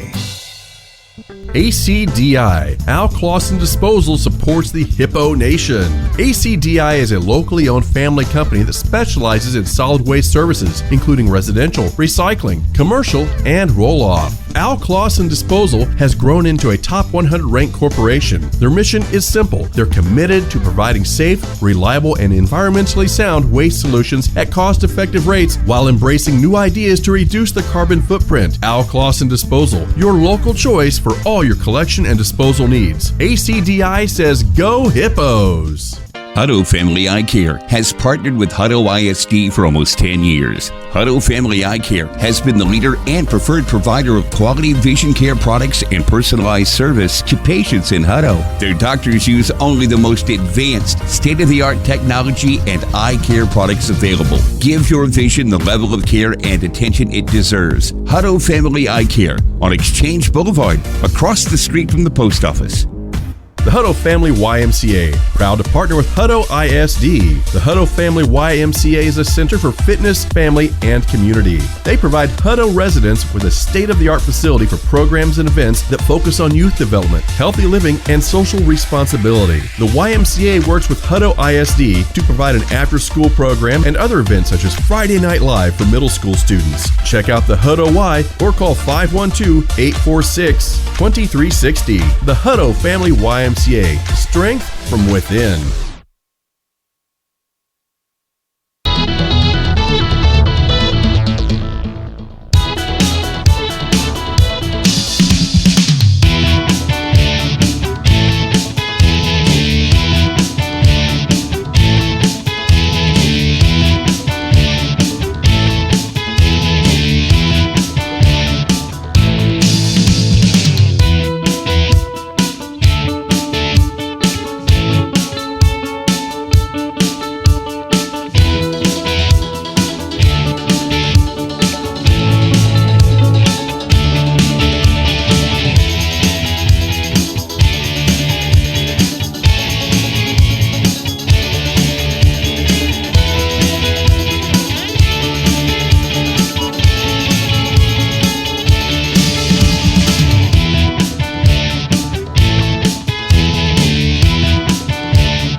Welcome back to College Station High School, and we are at halftime, about 4 minutes before the of the second half. And sorry, we thanks for those that alerted us that the video that we were trying to show wasn't play. We hear that you heard it, but you couldn't see it, which means absolutely nothing because it's all in the video, not in the sound. So that just goes with how this night has gone for the Hippos. So we'll try to figure out that and show them next week. And the other thing is, a couple of folks have mentioned they see our reflections in the glass or on the screen, and just an explanation of that. So our camera, obviously, we're set up in a press box room, and our camera is behind the glass. And unfortunately, a lot of these press boxes you can't open the windows, so it is what it is. And if our light is on in the room, then we're going to get a reflection off of that glass. So we turn the lights off, but the lights are on a motion sensor. So maybe we swing our arms in anger or something that first half, and we set the light off. Anyway, it's game one of 2020 for all of us in Hippo Nation, and it's gone about like 2020 so far. Again, if you're just tuning in, Hippos trailing 35-7 at halftime, and just not anything anybody expected for the Hippos. So we'll see what the second half brings. And looking ahead beyond tonight, Hippos next week will have their first home game, and they'll be playing Waco High School. And just again, something very different from the norm. Next week, our first home game is actually going to be senior night. Coach LaPlante, and it's not just Hutto that's doing that. A lot of schools are choosing to make their first home game of the year their senior night just because of the unknown, not knowing if you're going to get a full season in or you're going to even be able to still play when you get to that what typically is senior night, which is usually the last home game of the year. So a lot of schools, and Hutto's no different, are going to make that move. And so senior night will be next week. Also want to touch a little bit real quickly on just some reminders of how we're doing games this year. Ticketing, if you are looking to buy tickets, you have to do that online. Everything is online. Everything is cashless this year. And what you can do is you go to hipponation.org/athletics. When you get to that page, you'll see an icon for purchase tickets. And for home games this year, what they're doing is on the weekends prior to that week's games, family have a link that they can go in and buy tickets first because, of course, our student athletes deserve to have their families in the stands first. And, again, we have reduced capacity. Only 50% of our fans are allowed in the stadium, and part of that it has to include a certain number of visiting tickets. So family can purchase their tickets over the weekend, and then what is remaining goes on sale to the general public beginning Monday of the game week. So you can go to hipponation.org/athletics and then click on the ticket link if you want to buy tickets for next Friday's game against Waco High School. You can do that beginning on Monday. College Station has run onto the field. Hippos continue to stretch over on the far side as we get ready for the kickoff of the second half. And again, the Hippos trailing at 35-7. A couple additional reminders about those games, those home games. Remember that we do require masks as you enter the stadium, as you are milling about. We want you to keep your masks on. We will have seats are set up in rows are set up in such a way that every other row is to be left empty. We expect folks to be responsible and physically distance as necessary and as prescribed. So we are about ready. Hippos, again, will have to kick to start the second half. They received that kick. First half went 3 and out, so here we go. My partner Ryan has left the room. I think he maybe got tired of watching all of this. I think it's going to be important for the Hippos to come out defensively here early on and see if they can get an early stop, force a 3 and out, get the ball back, and start working on some positivity in the second half. Not sure what our delay is here, as both teams are ready to roll. Officials are ready to roll.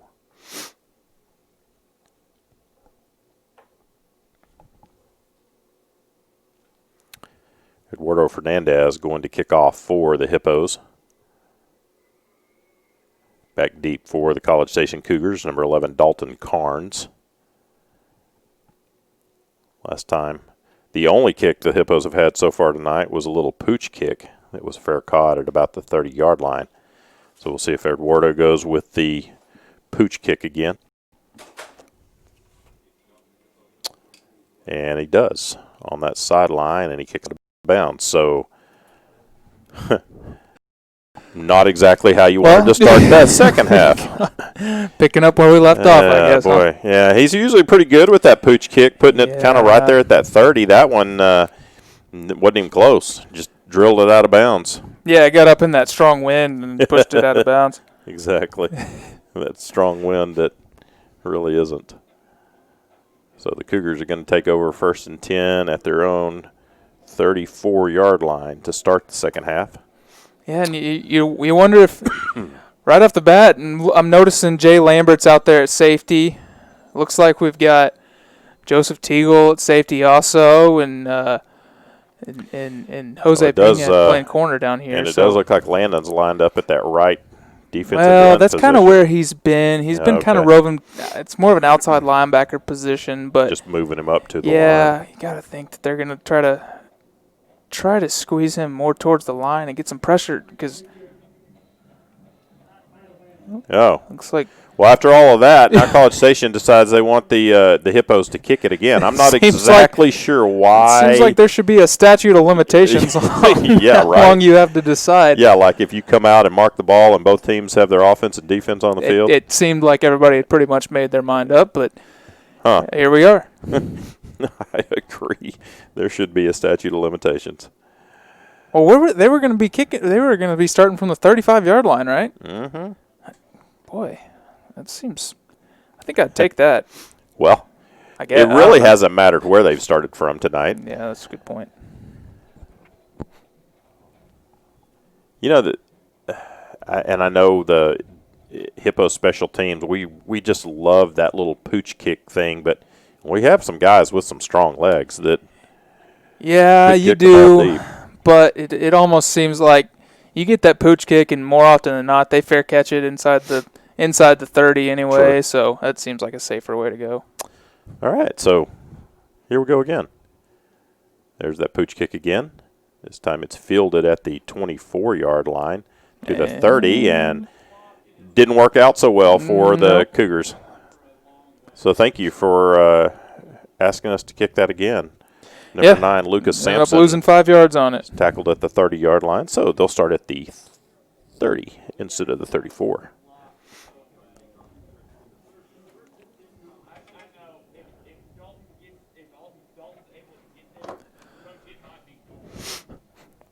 Bryce said he'll keep texting in and updating us from the sidelines if there's anything worth updating. Virtual sideline, man. That's right. There's a pass that's incomplete, intended for number 88, Houston Thomas. Yeah, he was one of their leading receivers last year. It's only the second time we've called his name. I guess they haven't had a lot of reason to go anywhere else besides Dalton Cards and Roderick Brown, yeah. Second down and 10 for the Cougars. Snap back. Huff. Quick throw, right sideline. Caught. Goes back to Thomas again. Yeah, and you kind of feel like they beat us deep a couple times early on, and they're going to try to suck us up before they go over the top again. Exactly. So third down and 3. Double move coming pretty soon. Third down and 3 for the Cougars. They're going to swing it outside to the left. Yeah, to Roderick Brown. A little screen pass set up. He's got plenty of running room to the 40-45 midfield and run out of bounds. And Hippo into the field. Boy, number 2, Traylon Sewell. They've got 4 guys over there, and we have 2 lined up. And I mean, that's just a numbers game at that point. There's no way they can't throw it over there. It's pretty easy, isn't it? That turns into a pretty easy game. Same thing other side. Huff, straight drop, now rolling to his right, being chased, has a man caught, 40-yard line, and there's Thomas. Guess again. Yeah, they're making up for lost time in the first half. Thomas a little bit of action here in the second half.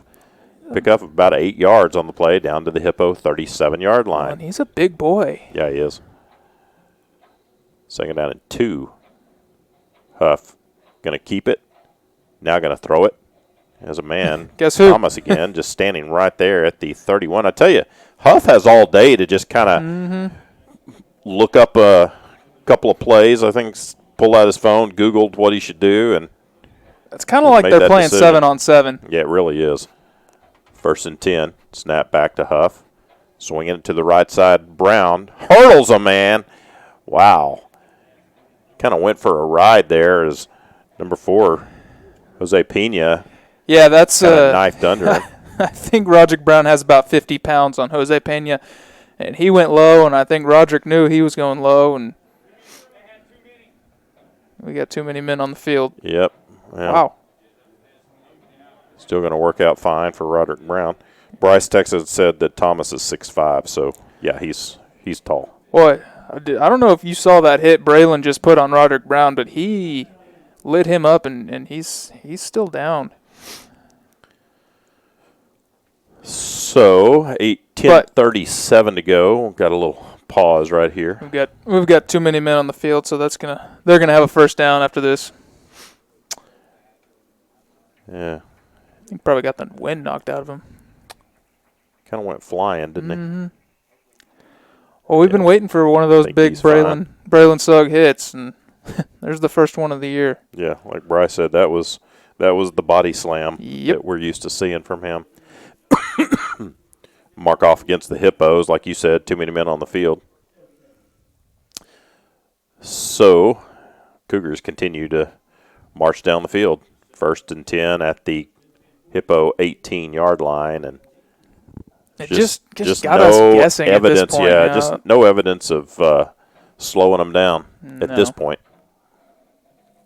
Put a man in motion out of the backfield. Huff rolls right, and now he just throws it away. He went out of bounds. I thought he threw it away. I'm blocked by this column in the middle of our press box, and I looked and I thought Huff was just letting it go. No, he had Houston Thomas down there, but I think Houston Thomas ran out of bounds before he was able to catch the ball. So that one will come back. 2nd down and 10 for the Cougars. 10-16 to go in the third quarter. Hutto trailing 35-7.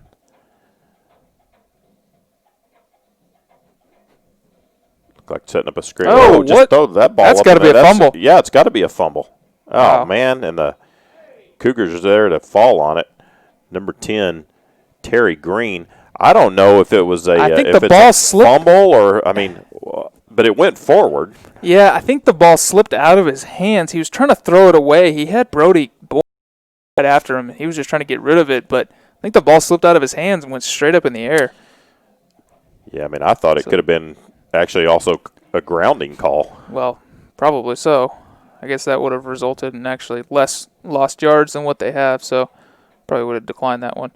So 3rd down. They were fortunate to fall on that, though. Yeah, Junior Torres was right there, and he was unable to corral it.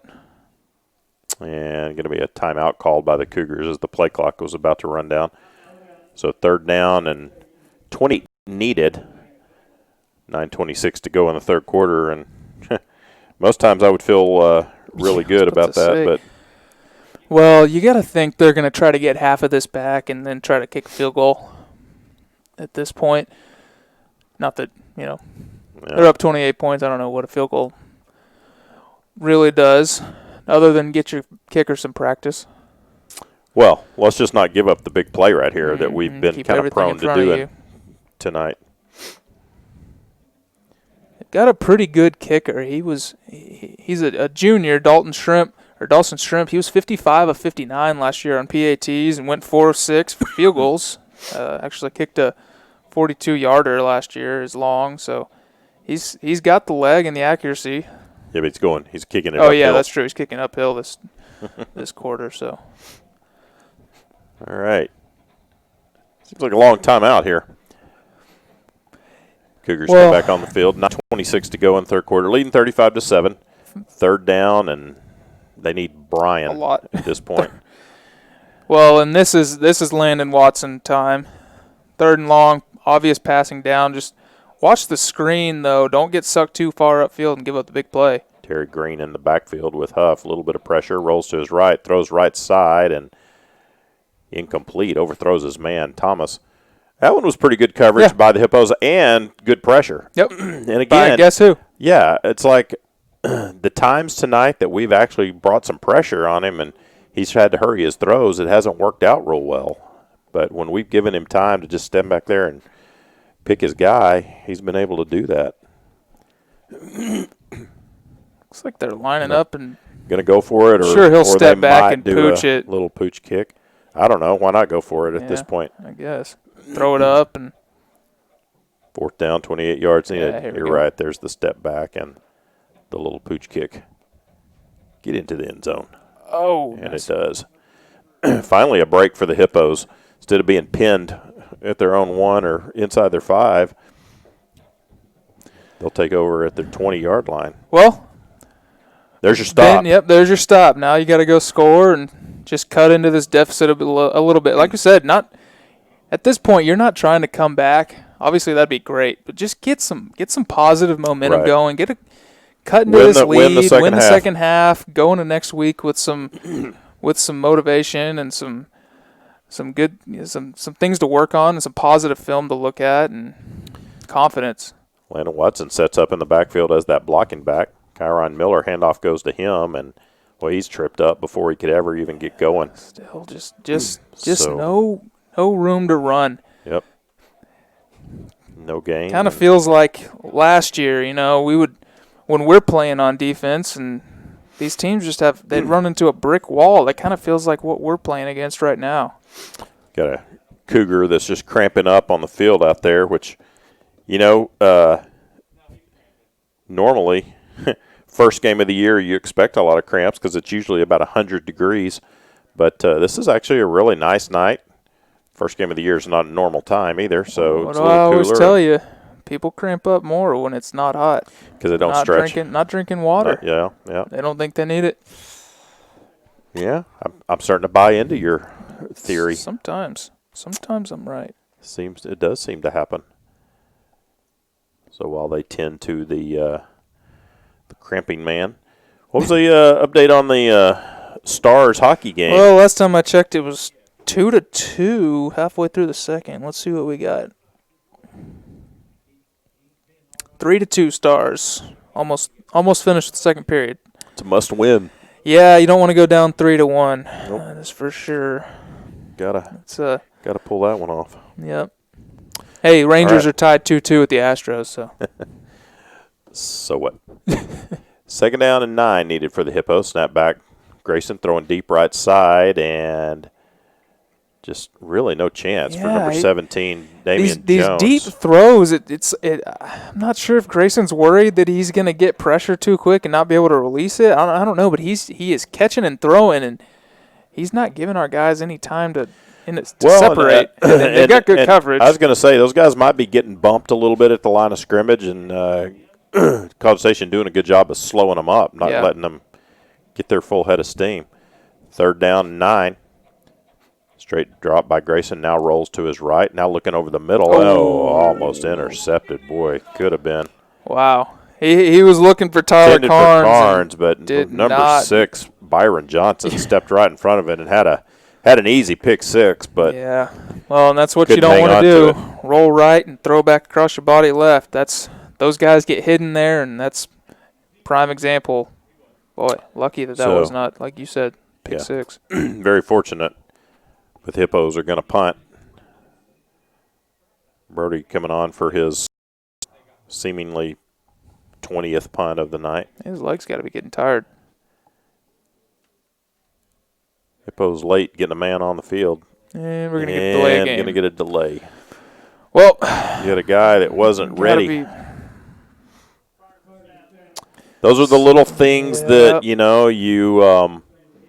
those are the little things you really can't practice for until you start playing games. And, you got to – there's another thing you have to learn from of who's responsible for making sure that the guys that are on punt coverage or on punt team – oh, there's a high snap. Good catch. Fortunately, Brody's really tall, but – I don't think that was Brody. That ball kicks at the 30 and going to be down at the 25. Holy moly. That was Jacob Randall's. Huh. Well, College Station going to take over at the Hippo 25-yard line. Yeah, but lucky that wasn't a safety or a College Station touchdown. That was pretty good one-handed grab there by Jacob. I just assumed that it was Brody back there. So 1st and 10 for the Cougars in fantastic field position. Hand off to Brown, going up the middle, 20, 15, and ridden down at about the 13-yard line. Roderick Brown with a nice run. And again, it just looks like every time they're busting through that initial line of scrimmage, there's no second line of defense. You know what I mean? Normally you've got those defensive linemen, and then you've got the linebackers there to clean things up, and it seems like everything is outside. I'm not sure if we're afraid to get beat wide. Shoot, we should be more afraid to get beat inside because that's where we've been getting beat tonight. And yeah, Brown has been explosive. Yeah, like you said, once he penetrates that line, and he's had a lot of room to roam. Yes, he has. On the field. He had a hippo a little shaken up, making his way off the field. So 1st and 10 for the Cougars, threatening again, leading 35-7 with 8:10 to go in the third quarter. Interesting thing to see down on the College Station sideline. Hand off to Brown, running right side. He's got some room, 10-5, and jumps into the end zone for the Cougar touchdown. Just, no resistance by the Hippo defense right there. Brown just took that one on a sweep to the right side, found the corner. Touchdown with 7:57 to go in the third quarter. Stretched the lead to 41-7 with the PAT to come. Well, another news, College Station sideline. It's kind of interesting to see all these. They've got these yellow dots that are spaced that the around. Players have to stand on. From 10 to 10. I guess I know College extended their player box from the 25-25. Now it's 20 to 20. I wonder if. Snap back, hold down, kick up is good. When we come back from the break, we'll show you those dots that Ryan's talking about. 7:57 to go in the third quarter. It's now College Station 42, Hutto 7. You're listening to Hutto Hippo Football on SHN Sports. A-Plus Federal Credit Union is a longtime supporter of Hutto ISD. Earn cash back and support Hippo Nation with the student-designed A-Plus FCU Hutto ISD Hippo debit card. When you use your Hippo debit card, you and Hutto ISD both earn up to 10 cents with every purchase. Hutto ISD has received over $71,000 in cash back from A-Plus FCU members since August 2016. Stop by the Hutto branch on Ed Schmidt Boulevard to get your card and start earning today. Membership required, insured by NCUA.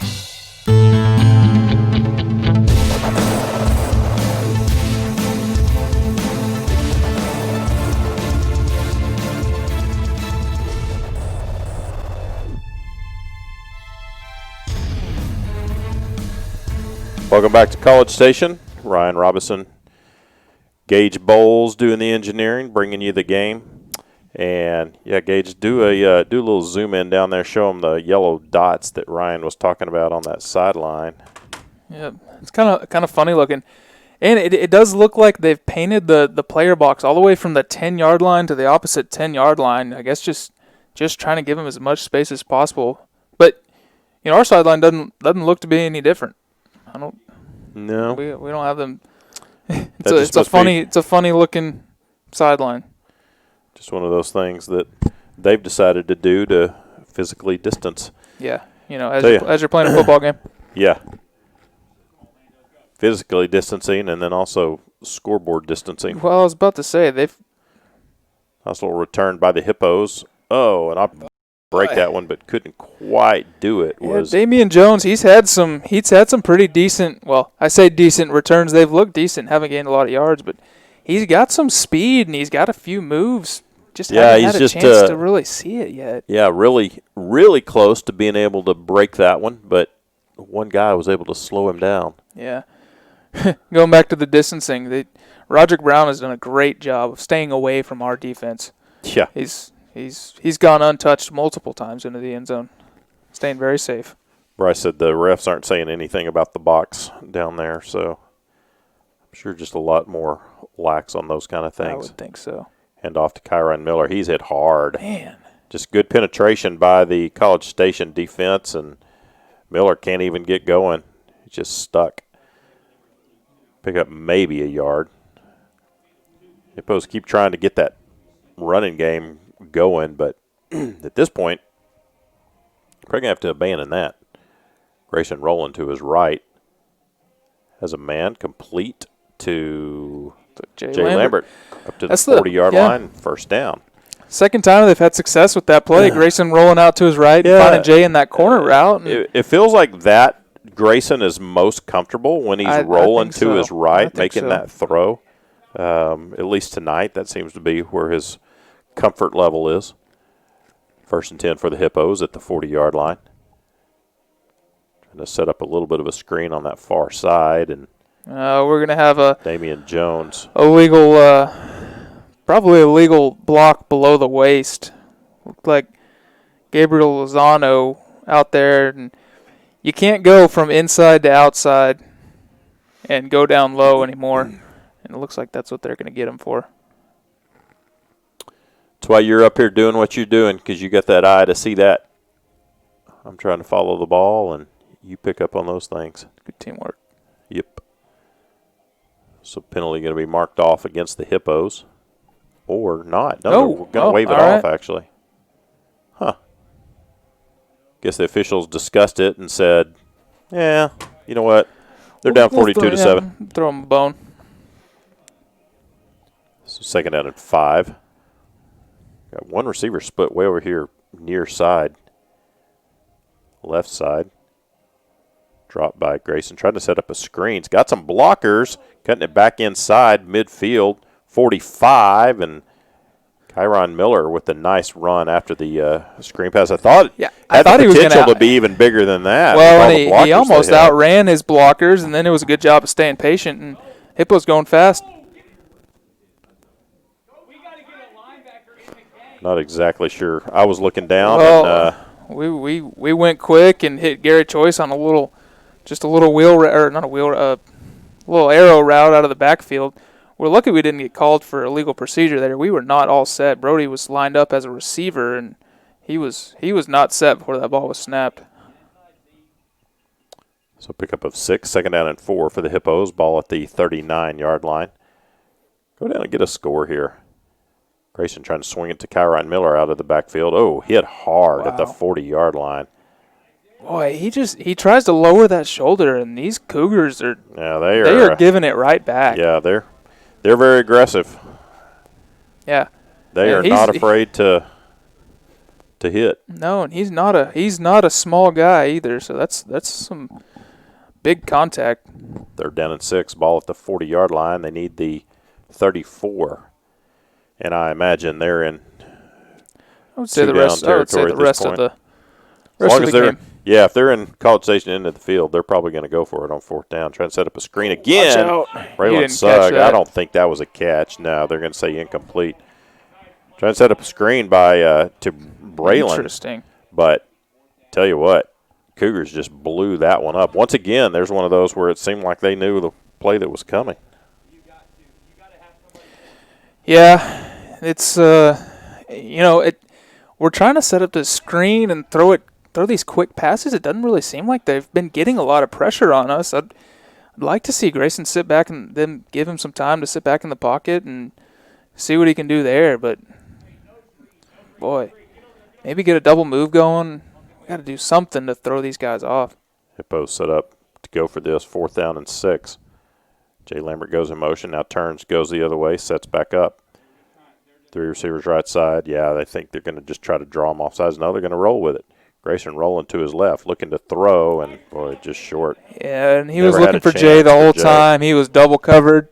Yep. Might have been held a little bit, but not enough to get a call, and, yeah, never even had a chance. Grayson's talking to Sean Davis. I think they had some kind of a little miscommunication, but, yeah, it just that never worked. Never had a chance to work. Give one shout-out to my mom, your grandma, listening in Wichita Falls, one of our loyal listeners or watchers, I guess, this time. But I think she said she's about to give up. And I think that's probably fair. Yeah. Kind of wish we could pack up and go home right now. No. There's another big run. Handoff up the middle all the way down to the 40, inside the 40, near the 35-yard line. And was that number 16 on the carry? Tell who that was. Marquise Collins? Yeah, I believe so.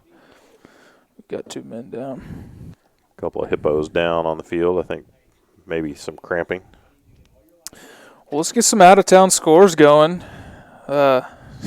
A new district to keep up with, new classification. Looks like we've got 2 finals already. Vista Ridge beat Hayes High School 62-35. Obviously, Vista Ridge is going to be a formidable opponent in District 25-6A. Westwood beat Southwest High School 37-8.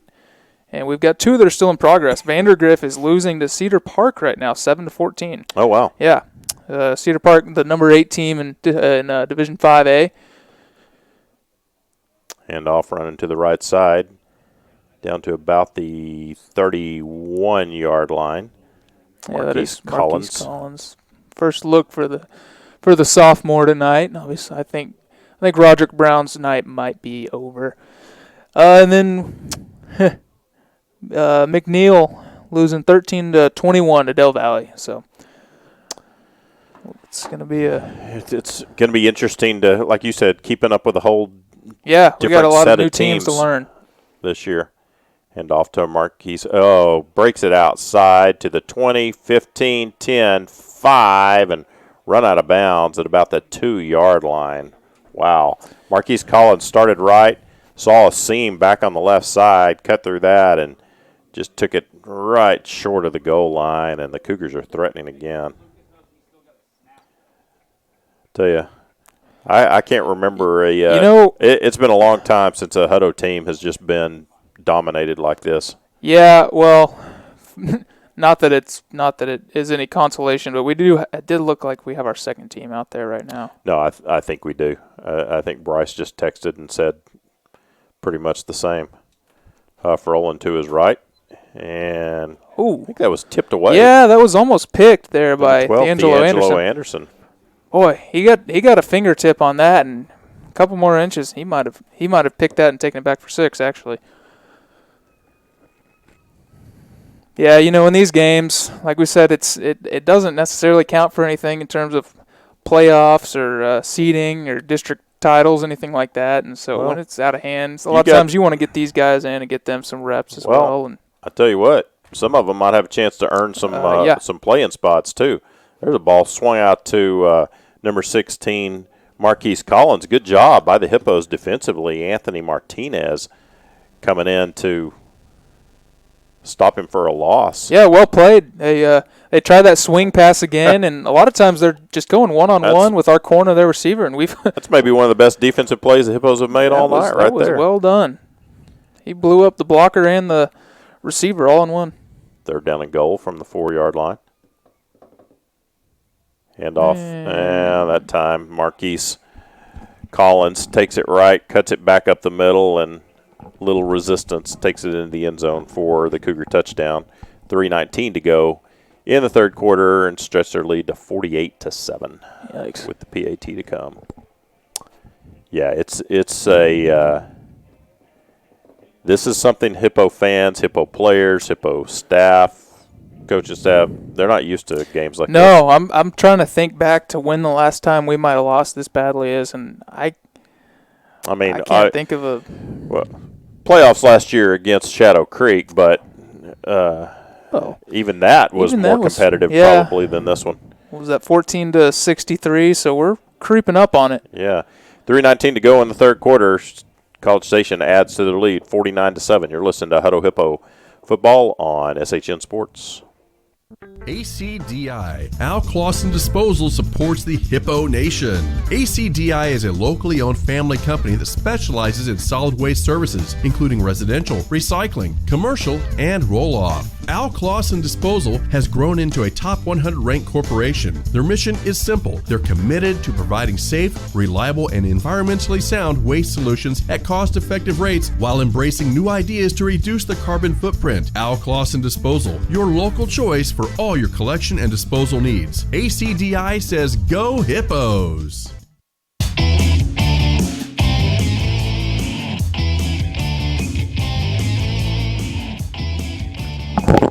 3:19 to go in the third quarter. College Station strikes again. They up their lead to 49-7, and we talked about trying to win the second half at least, and you're already down 14-0 in the second half.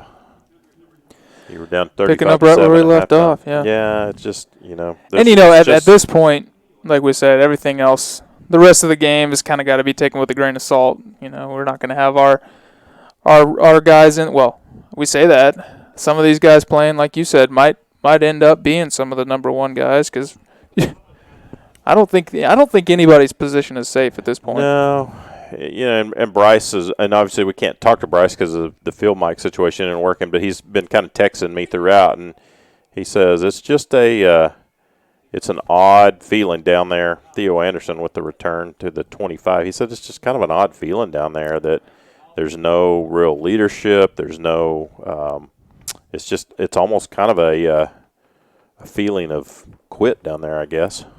Well, it certainly has that appearance from up here, and I think we were noticing that even going back to the first half. Just doesn't feel and you know, bad way to start the season. Yeah, it is. It's not a good precedent to set, especially with so many young guys and guys that have never seen the lights on Friday night. And boy, you just don't want to get that mindset. And off to Kyron Miller. Well, he's having to fight for every yard he can get. Nowhere to go. Just still trying to work that running game, and I think at this point maybe that's just what the Hippos are saying. Hey, work on our running game. Clock will run, and second down and 8 yards needed. Ball at the 28-yard line, and off to Miller again, going left. Great job by the Cougar defensive front. And just, offensive line, kind of like everybody else on the Hippos tonight, just kind of been a struggle to create any holes for him to run through. Yeah, well, and we knew it coming in. This is a young team. Couple that with a strange offseason, and like we said, quite a few new coaches, and it's going to take some time. Yeah. We just hope they can figure it out before it's too late. Yeah, and of course you've lost one non-district game too, so you have one less non-district game to learn from. Pass by Grayson. High intended for Jay Lambert.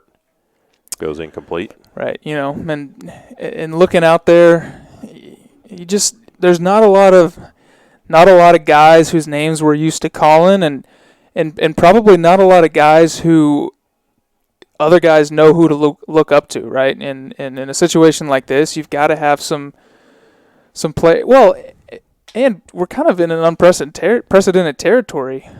I don't think anybody on this team, aside from, like we said, round 2 last year in the playoffs, has been in a situation like this where even going back to middle school and Pee Wee, these guys were always top of the class and winning more than they were losing, and definitely not getting blown out like this. So it's a good learning experience, that's for sure.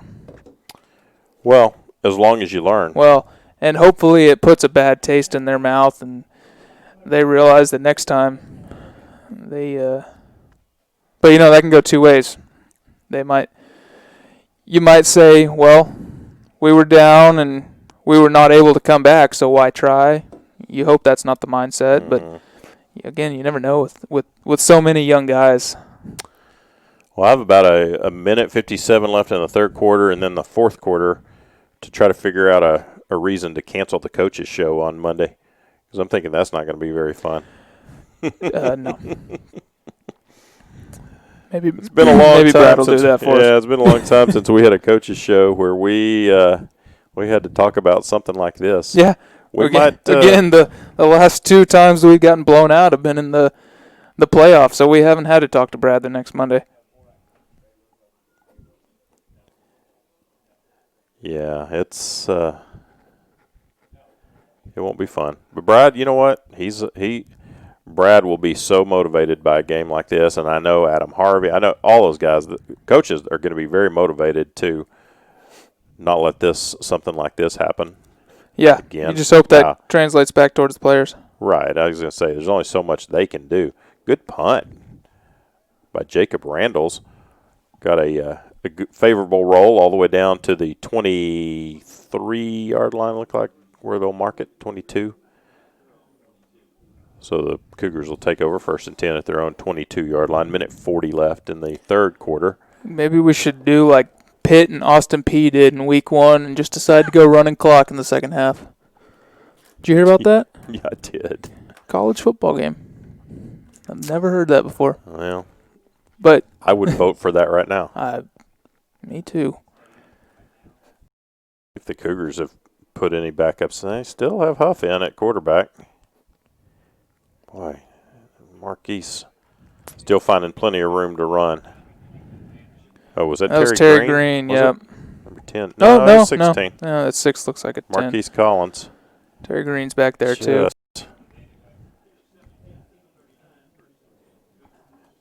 Yeah. It doesn't matter who they. I mean, shoot, you could probably have run for 100 yards tonight. As big as these holes have been, you might not be able to outrun 70. those. Yeah, okay. There's Terry Green. Good job by the Hippos to stuff that one at the 41-yard line. Second down and 8. Yeah. Unfortunately, I just wouldn't have the burst of speed to pull away. Yeah, the breakaway speed might be lacking. Yeah. The vision is there. The vision is there. The agility is there, just not the breakaway speed. The want-to is there. Yeah. I don't know if the want-to is there. Yeah, probably not. Want to not get tackled, yeah. Physically want to not get tackled. Snap back to Huff, swinging it left side, breaking a couple of tackles. Nice job by the Hippos right there. Is that number 30, I believe? I think it was. I think it's 22, Anthony Martinez, and I thought it was 30, Theo Anderson. Maybe so. Good job of wrapping him up. It was a good job by Anthony Martinez to get the initial stop. Didn't make the tackle, but he was able to slow him up just enough, and Theo was able to come in there and clean it up. So College Station's going to let the rest of the clock run out for this quarter. Got to look for the positives at this point. That's right. So the Hippos go into the fourth quarter of the first game of 2020, trailing 49-7 in a game that just has never been a game. Got away from the beginning, and it's gonna end ugly. Yeah, I didn't really know what to expect, but this was not on my radar of things to expect. No, I expected actually a very good football game. In fact, there was I can't remember. There was something I was reading that said that the Harris ratings or somebody like that basically had this ranked as like the 5th or 6th best Texas high school football game. Well, they need to rethink their rating system. So, yeah. Yep. At least tonight. Bryce said if our goal was not to show anything tonight, then we've succeeded. Sandbagging. That's right. Well, yeah. Anyway, I think while you might not be wanting to show everything at the same time, it's not acceptable in Brad's eyes or any other coach's eyes or the player's eyes. You hope to lose the game like this, incomplete pass. Hippos were hoping that'd be a fumble, but no. And it's one thing to just get outplayed, but it just seems like we've gotten out mentaled as well. Mm-hmm. You know what I mean? It's just not a lot of toughness being shown. And exactly. I think there's a lot you learn from yourself. You learn from your teammates. You learn from others. When things are not going your way, how you react to that. And I think how the Hippos have reacted tonight is certainly not indicative of how they will react going forward. I think that is going to be addressed. I would imagine so. Going to be a delay of game against the Cougars.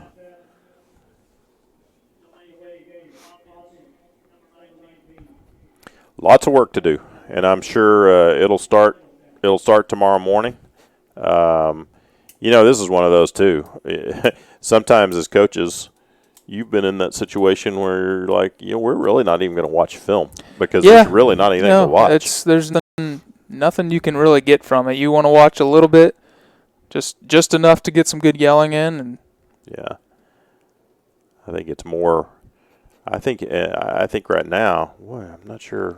I think he maybe didn't see the ball.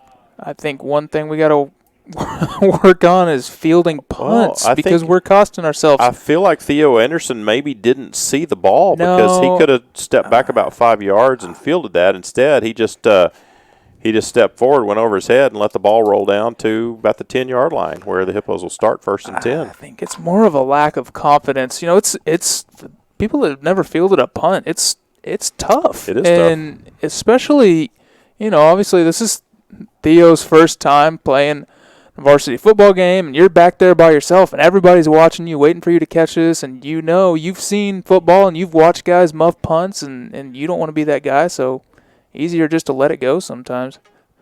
Trying to set up a screen to Brody, and He's buried at the 5-yard line.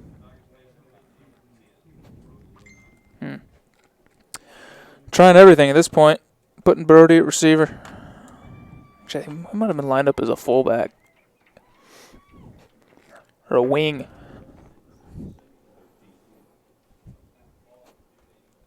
Second down and about 14 needed for the Hippos. Hey, there was one football game I was actually expecting to be ugly this weekend, and it wasn't this one. Yeah. It's the Red Raiders tomorrow against the Longhorns. Maybe this will get the ugly one out of the way with. Yeah, it might. Or not. Hey, we do want to appreciate Chris Elquist just texted me. He said there's still 125 of us faithful fans watching online, and that we're building for next week, and absolutely we are. And thank you for those that are watching and hanging in there. I know this is folks expected to probably be able to settle in and watch the first live stream of the year and enjoy it. Snap back to Grayson. Straight drop. Looking over the middle. Has a man. That's Jay at the 35 and down at the 40-yard line. So probably the first time all night that we've been able to flag down in the backfield. I wonder if find a receiver. Roughing the passer. Yeah, it looks like it is. First time all night that we've been able to get a receiver kind of open over the middle like that.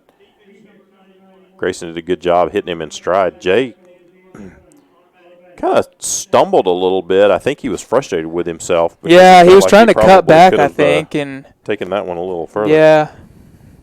You got to wonder, though, if I know he's at 100%, but making those cutbacks and if there's any sort of hesitation from last year, yeah, that's true. That coming lingering off that knee injury. 1st and 10 after the 15-yard mark off for roughing the passer. Grayson straight drop. And Jay again. That one's caught by Lambert at the 36-yard line.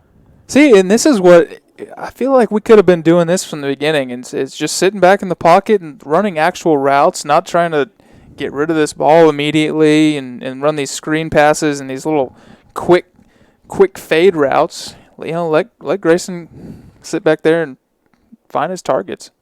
He's got some weapons. Yeah, 1st and 10, ball at the 36-yard line. 9:40 to go in the ball game.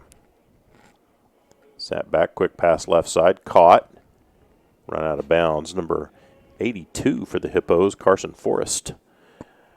Long line of Forrests. Brad has had really good things to say about Carson Forrest as well, another youngster, sophomore. Well, if he's anything like his brother, we're in for a good 3 years. Yeah. Let's move that one down to the 30-yard line. 2nd down, 4 yards needed for the Hippos. It's a nice little drive they've got going right here. Let's go ahead and punch this one in. Oh, he's got carry choice up the middle. I think Grayson just decided to kind of dump that one. I think he was looking to set up a little throwback to the left side. So, boy, it's too bad he wasn't looking up the middle because he had Gary Joyce running right on a seam and he was uncovered. But no, you're right. This is if nothing else, this is going to be a good confidence boosting drive for Grayson moving forward. Seeing some completions and some catches. Grayson swings it right side. Nice catch by Tyler Carnes. Enough for the Hippo 1st down. So this is a good little methodical drive the Hippos have going. Yeah, Bryce said that Carson's bigger than his brother.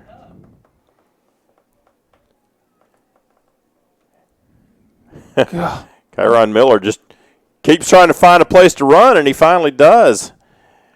Yeah, he was tired of running into a brick wall. He said, He went right, I'm went gonna back turn left, around and go the other way. Right again, and takes it down to the 17-yard line. I'm gonna go where you guys are not. Yeah, pick up about 9 yards on the play. That's good football right there. Run away from them. Chris Elkos told me easy with the Longhorn comments. Chris, I want to clarify when I said a blowout tomorrow. Unfortunately, I don't think it's going to be on behalf of Tech. I don't think we're going to be delivering a blowout. The Red Raiders are going to be on the bad end of that. Maybe Grayson he's pass over. They'll look like a we're going to get trip. a pass interference, yeah. So I'm not so sure. I think that was inadvertent contact. Yeah, I think their legs kind of got tangled, but Hippos are going to get the call. The coaches next door don't like the call either, but I don't blame them. I don't know if there was enough there to warrant a flag. But I heard them say he fell on his own. I don't think he fell on his own, but I think he was just kind of tripped up, just accidentally. I think they'll be all right. Yeah, I think so too. So mark that one down to should be half the distance? Was it the 16? About 7.5. 7 or 8. You refuse to say 7.5. There is no such thing. Oh, actually, it's a spot. Oh, that's right. Yeah. Boy. So mark it at about the 3-yard line.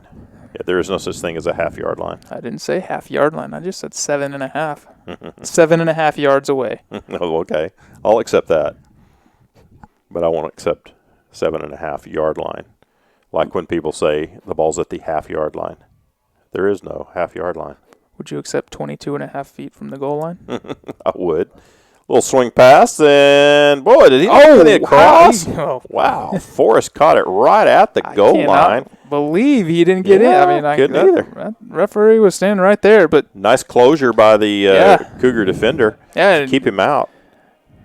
Hippo's going to try to go really fast. Grayson goes quarterback sneak, and he takes it in for the Hippo touchdown. Bad the stats a little bit. So 8:09 to go in the ball game. The Hippos creep into double digits with their score.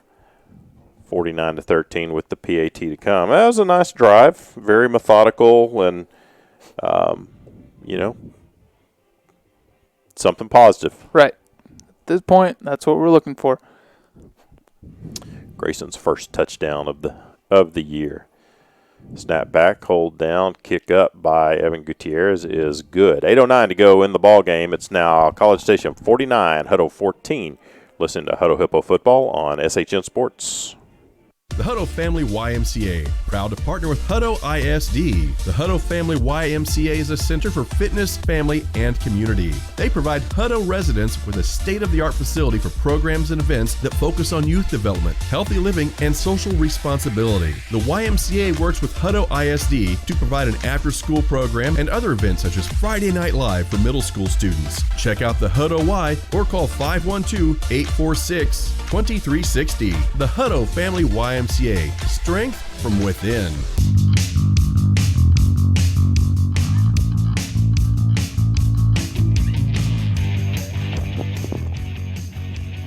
Welcome back to College Station. The Hippos get on the board for the first time in the second half.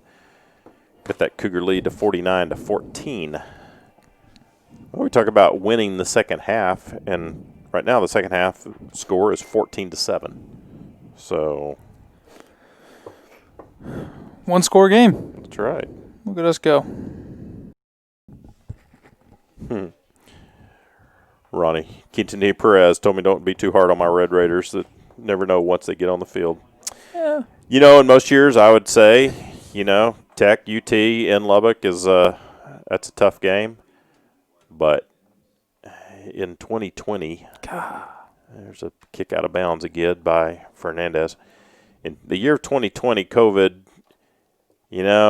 15 or 16,000 people in the stadium in Lubbock just isn't going to have that same effect that it sometimes does. So, if you had to give me if I had to make a score prediction on the Tech UT game tomorrow, I'd say probably something along the lines of 41-17, something like that. I think that's probably fair.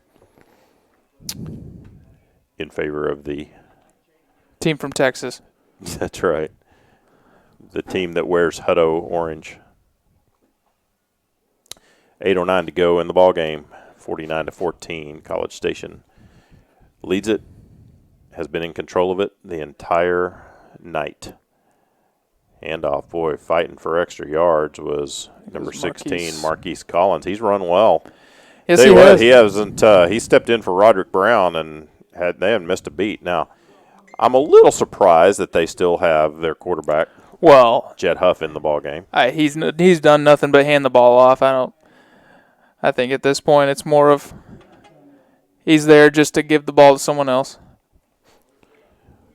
Well, and I will say, too, everybody has less non-district games than they normally do, so people probably need to get as much work as they can, and they're guys that are going to be really carrying the banners for most of the season. We have a stoppage. I didn't see. I think there's someone down. Oh, another cramping, I think, maybe. Yeah, it looks like they're stretching him out. Gotcha.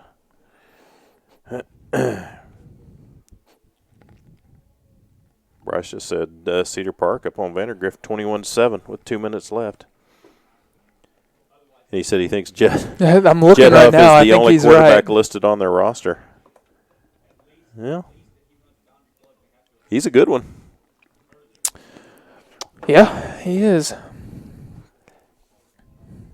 Yeah, his name is Jet, and he actually, in a lot of ways, he looks kind of like Jet that played for Tech, Jet Duffy.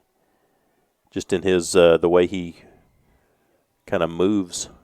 He does. He's got the long hair, too. And he does have the Jet Duffy hair, too. So are these... So is the replay of this game going to be available tomorrow, or? This one might get scrubbed. This one might get completely scrubbed off the face of the internet. That's fair. 2nd down and 1. Nice job by the defense. Oh, breaking free and going to take it to the house. Wow, I thought they had him stopped. Yep. I thought they had Marquise Collins stopped at the line. And all of a sudden, he kind of emerged out of that pack, and, you know, it's one of those, should forward progress possibly have been called? Maybe not. I don't know if he was ever even wrapped up. I think he just ran into the back of some of his own guys. And I think maybe the Hippos thought that the play was over, but he bounced out of that pack, took it down the left sideline for a Cougar touchdown. Man. Yikes. I was hoping at least if they were going to score, they were going to take about 8.5 minutes to do so. Check out Shadow Creek. North Shore score. Bryce said Shadow Creek's getting indoctrinated by North Shore tonight. Wow. Yeah, they're they're finally having to play 6A football, even though they were like a 6A team last year. Like 7A. Extra point, no good by the College Station. 6:52 to go. It's now College Station 55, Hutto 14. We'll keep it here. What district are they in? Probably 3. Region 3. I don't know the district. Let's see. Not 20. Not. Oh, they're 21. Search. Yeah. They're down 21-38. Wow. Or they lost 21-38. Wow. Well, you know, Shadow Creek, obviously. Westbrook and North Shore and Shadow Creek are all in that district. That's crazy, isn't it? Oh, my. Shadow Creek maybe lost some guys. Yeah, I'm trying to think of who they had last year. I think they've still got their quarterback. That Kyron Drones. I don't think he was a senior last year. I don't think they lost hardly anyone. Yeah, I think they were pretty young. Well, they've been good for the last 2 years. They had that cat that was committed to LSU with Landon. That they both. That's true. I mean, they've played 2 seasons of varsity football before this year, and they had 1 loss. That was in the state championship the year before last, and then, of course, they went undefeated and won the state championship last year. They're falling apart this year. Yeah, right. People calling for heads. Yeah. Out Shadow Creek. Nah, they were, and like folks said, they were basically a 6A school playing in 5A. Well, kickoff fielded by the Hippos, and wow. Did he fall down? He took a knee. He caught it, though. If he fair caught it, it comes back out to right. He 25. Fair caught it, and then took a knee. I think that they're gonna. As long as I think they're gonna tell him they saw a fair catch. Nope. Wow. So the Hippos. I couldn't tell who was that. Was that Gary Choice? I am not sure.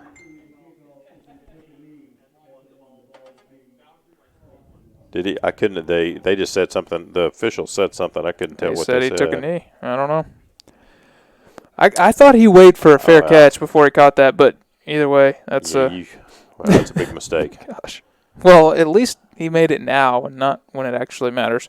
Snap back to Doggett, handoff. Trying to get out of that end zone. Bryce said he did not signal for fair catch. Well, wow. It's a good teaching moment. There's another thing to learn. Dejon Higgins, number 24 on the carry. Bryce said North Shore is number 1 and Shadow Creek's number 8. Yep. Drones is a senior and committed to Baylor. Mm-hmm. Oh, I have not heard that. He's one of Van's old students, or academy people. I don't know. Oh yeah. Whatever you want to call that. His quarterback academy. Yeah. Hey, I know Van was pushing big time to get him recruited before last year, because he wasn't really getting any looks, and I think last offseason they started looking at him after they won the state championship. Figured there was something good going on there. Well, obviously, along with the other 30 Division I players that they had on their team. That team was, hated losing to them, but at least fun we to lost watch them to play. and at least we lost to the state champions. Grayson with a nice pass, nice move, taking down the sidelines to the 30, run out of bounds, 35-yard line was Sean Davis. 8. No, it's 9. Or was it 9? 8 and 9 look so alike from up here. 9 is not as big as 8. That's so funny. 8's got a little more, and then obviously, a few more pounds on him. Kyron Miller wouldn't have been running that. All right, 1st and 10 for the Hippos out at the 34-yard line. 5:10 to go in the ball game. So we're going to pass to Carnes, run out of bounds at the 42-yard line. I really think Grayson does like rolling out to his right. It does seem like he's a lot more comfortable doing that. He can kind of see the field. Yeah. He doesn't, it's kind of that baseball, running to your right and just whipping it.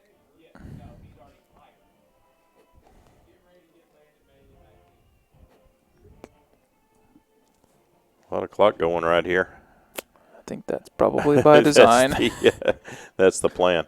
2nd down and 2. Well, and we don't have a play call. 3 receivers to the right, single receiver far left. Throwing to that left receiver.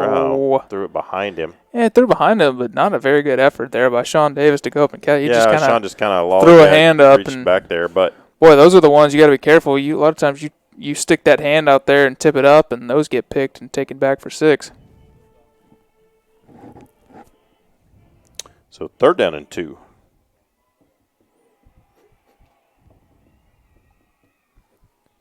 Snap back to Doggett. Trying to run for the first. I think he got it. So Donald Douglas, his first carry of the night.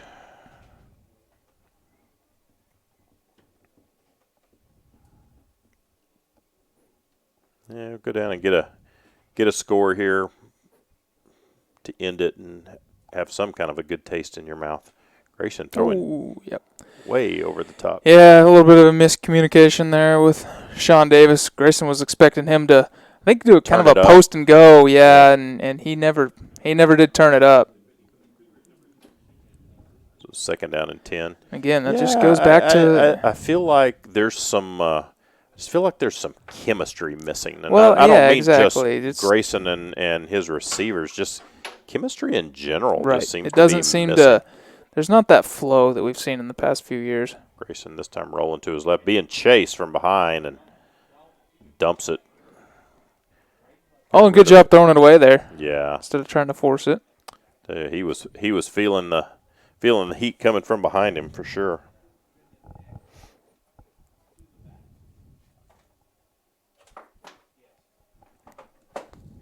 Had some success in the middle of the field on that last possession. Well, just in general, it seems to be where we've had success is throwing it in the middle. We just haven't done it very much tonight. So here's his Jay Lambert go-to time. Yeah, he's not in the game. Throwing right corner. Oh! Had a man. And that was Tyler Carnes. Yep. And Tyler almost looked like he jumped a little too soon. Yeah, it hit him right in the hands. And I think he was too focused on trying to get that foot in bounds and forgot to actually catch the ball.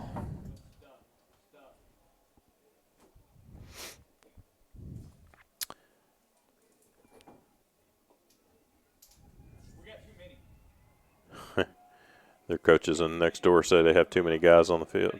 Too many. They sure do. They have and 12. They got them off. Referees couldn't count in time, so they got away with it. Yep.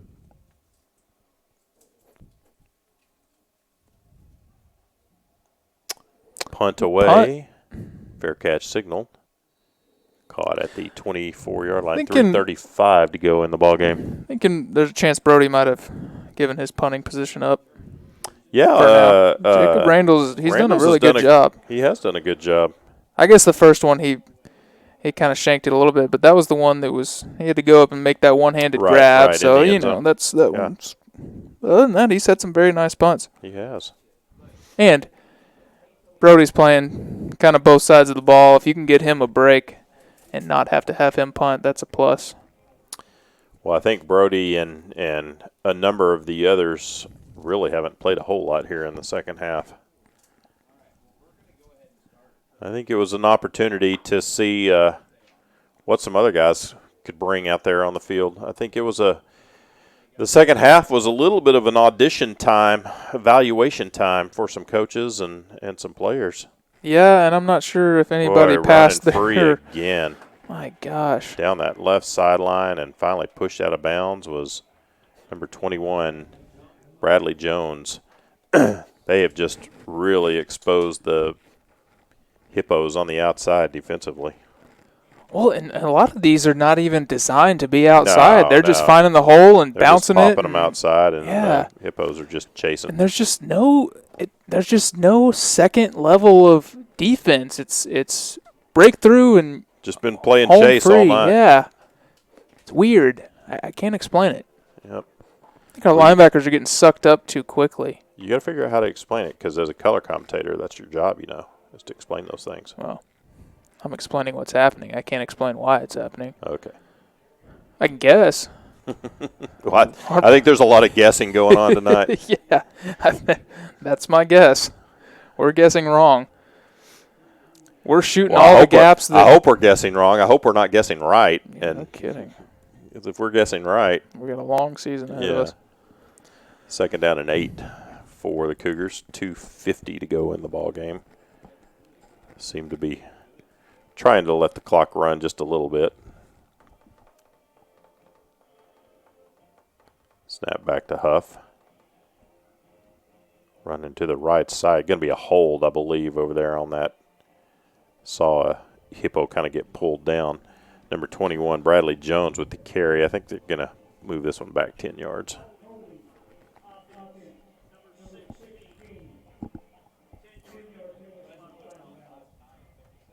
Did you ever get a final on the Stars game? No, it was 3-3 going into the third period. Let's see. 4-4. Wow. 7 minutes left. In overtime or no, in the 7 minutes in the third. third period? That's amazing. High scoring game. They better figure out a way to win that one, or that series is all but over. Second down and 16 after the holding penalty against the Cougars. Boy, he is so slippery. Yep. They just cannot wrap him up. Marquise Collins, he's a good little back. Have we've been playing contactless for the last 11 weeks? Kind of like what who was it? Navy. Oh man. Their first game of the year? Yeah, it didn't affect them on the second game of the year, did it? No. First half of the first half of the second game, and all of a sudden they decided to play. Wow, what a turnaround that was. Hey, maybe we'll have the same thing happen. Mm-hmm. First it'll all click next week, right around midway through the second quarter. Well, it'll definitely be better than this. Well, sure. I would hope so. Yeah.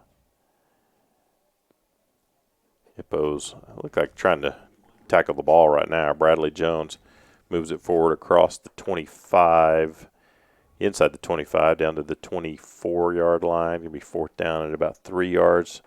Minute 10 left to go in the ball game. At this point, you show a little bit of pride. Don't let them get 60 on you. Yeah. Yeah, what'd you say the Shadow Creek score was? 63-14. So I don't. We're on pace to unless they score and go for 2, which I don't believe they would do. It's kind of bad that the Hippos' last 2 football games have been 63-14 and 55-14. There's a good stop. I think they're going to give him the first. No, I don't think they're going to give it. I think he was a little short. We'll see. Only 38 seconds left. Give it to him and let him take a knee. Give it to him, yeah. Yeah, they are going to say the Hippos held him. How about that? So, yeah, if you go back to the last game of last year, first game of this year. 108 is the math you're trying to do. I really wasn't 118. I lied. To do that. I lied. 118. I was not actually going to do that. I was just going to say they weren't very good games. Well, if you want specifics. Just because you're a math teacher, you don't have to add it all up. Yeah, I do. All right. Let's see if the Hippos are just going to hand off and let this one run out. And they do. And it probably will. Handoff was to 24, Dejon Higgins, and I don't imagine the Hippos are going to snap the ball again. Yeah, I don't think so. 15 seconds. Well, they're lining up for something. The rest of our sidelines and get the memo. They're all throw it. Yeah, why not? Hand off to Higgins again.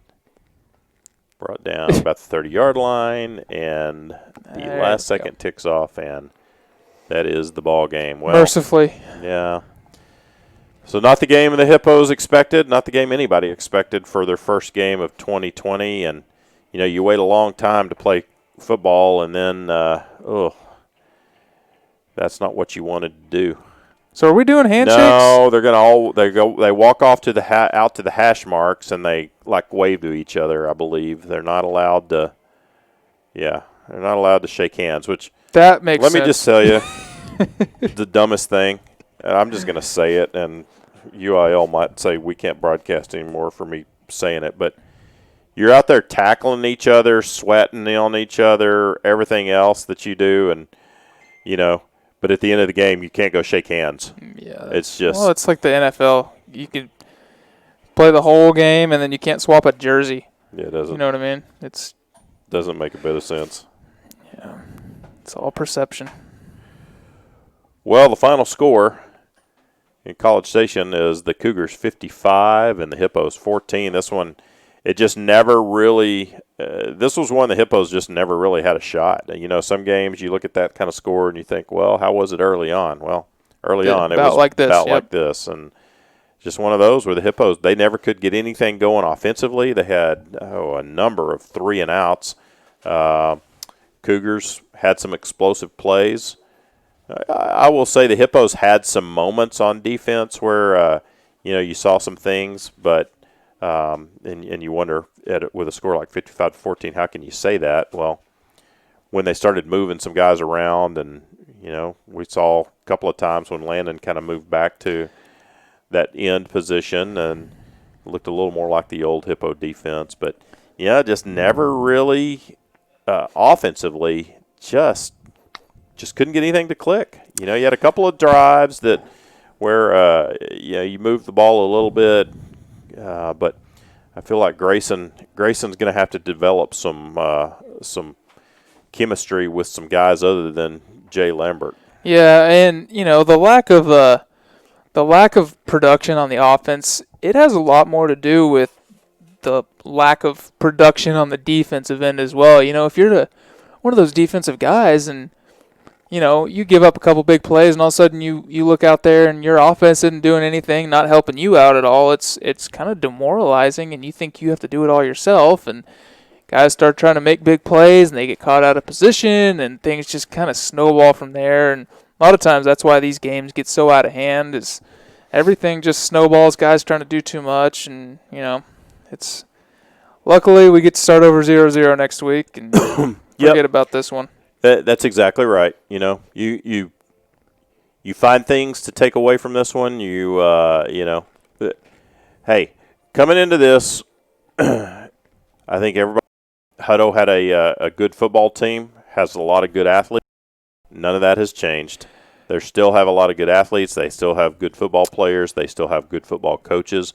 It's just sometimes sometimes you just kind of get your head handed to you, and that's what happened tonight. And it could end up being a good thing. A lot of these guys, new guys that have not really proven anything themselves, and they've just been riding the coattails of the last few classes that have been good, and maybe it's a humbling experience for them, and it'll kind of light a fire and maybe change some things, and we'll see how things go from there. You don't go 31-5 over 3 years, and then all of a sudden you can't play football. So we know the Hippos can play football. We know they'll bounce back, and like you said, you might look at this one come December when you're in the playoffs. We might look back and go, "Wow, thank you, College Station, for thumping us," because it really woke us up a little bit. And I definitely think we'll look back and say,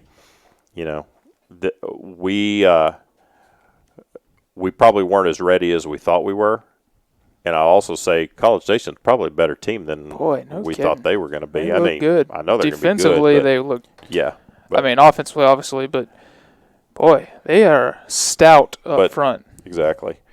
But we're 6A now, and you know what? 6A teams better come to play every weekend, every Friday night. You can't take time off, and Hippos will get back to work tomorrow morning, I'm sure, watching film, talking about things, and then practice on Monday. And Coach LaPlante and all the other coaches will have our guys ready to roll next Friday night, which will be senior night, as I mentioned, doing senior night early this year just in case of shutdowns or anything else. So, fans, get online on Monday and get whatever tickets are available and come support these Hippos next Friday night.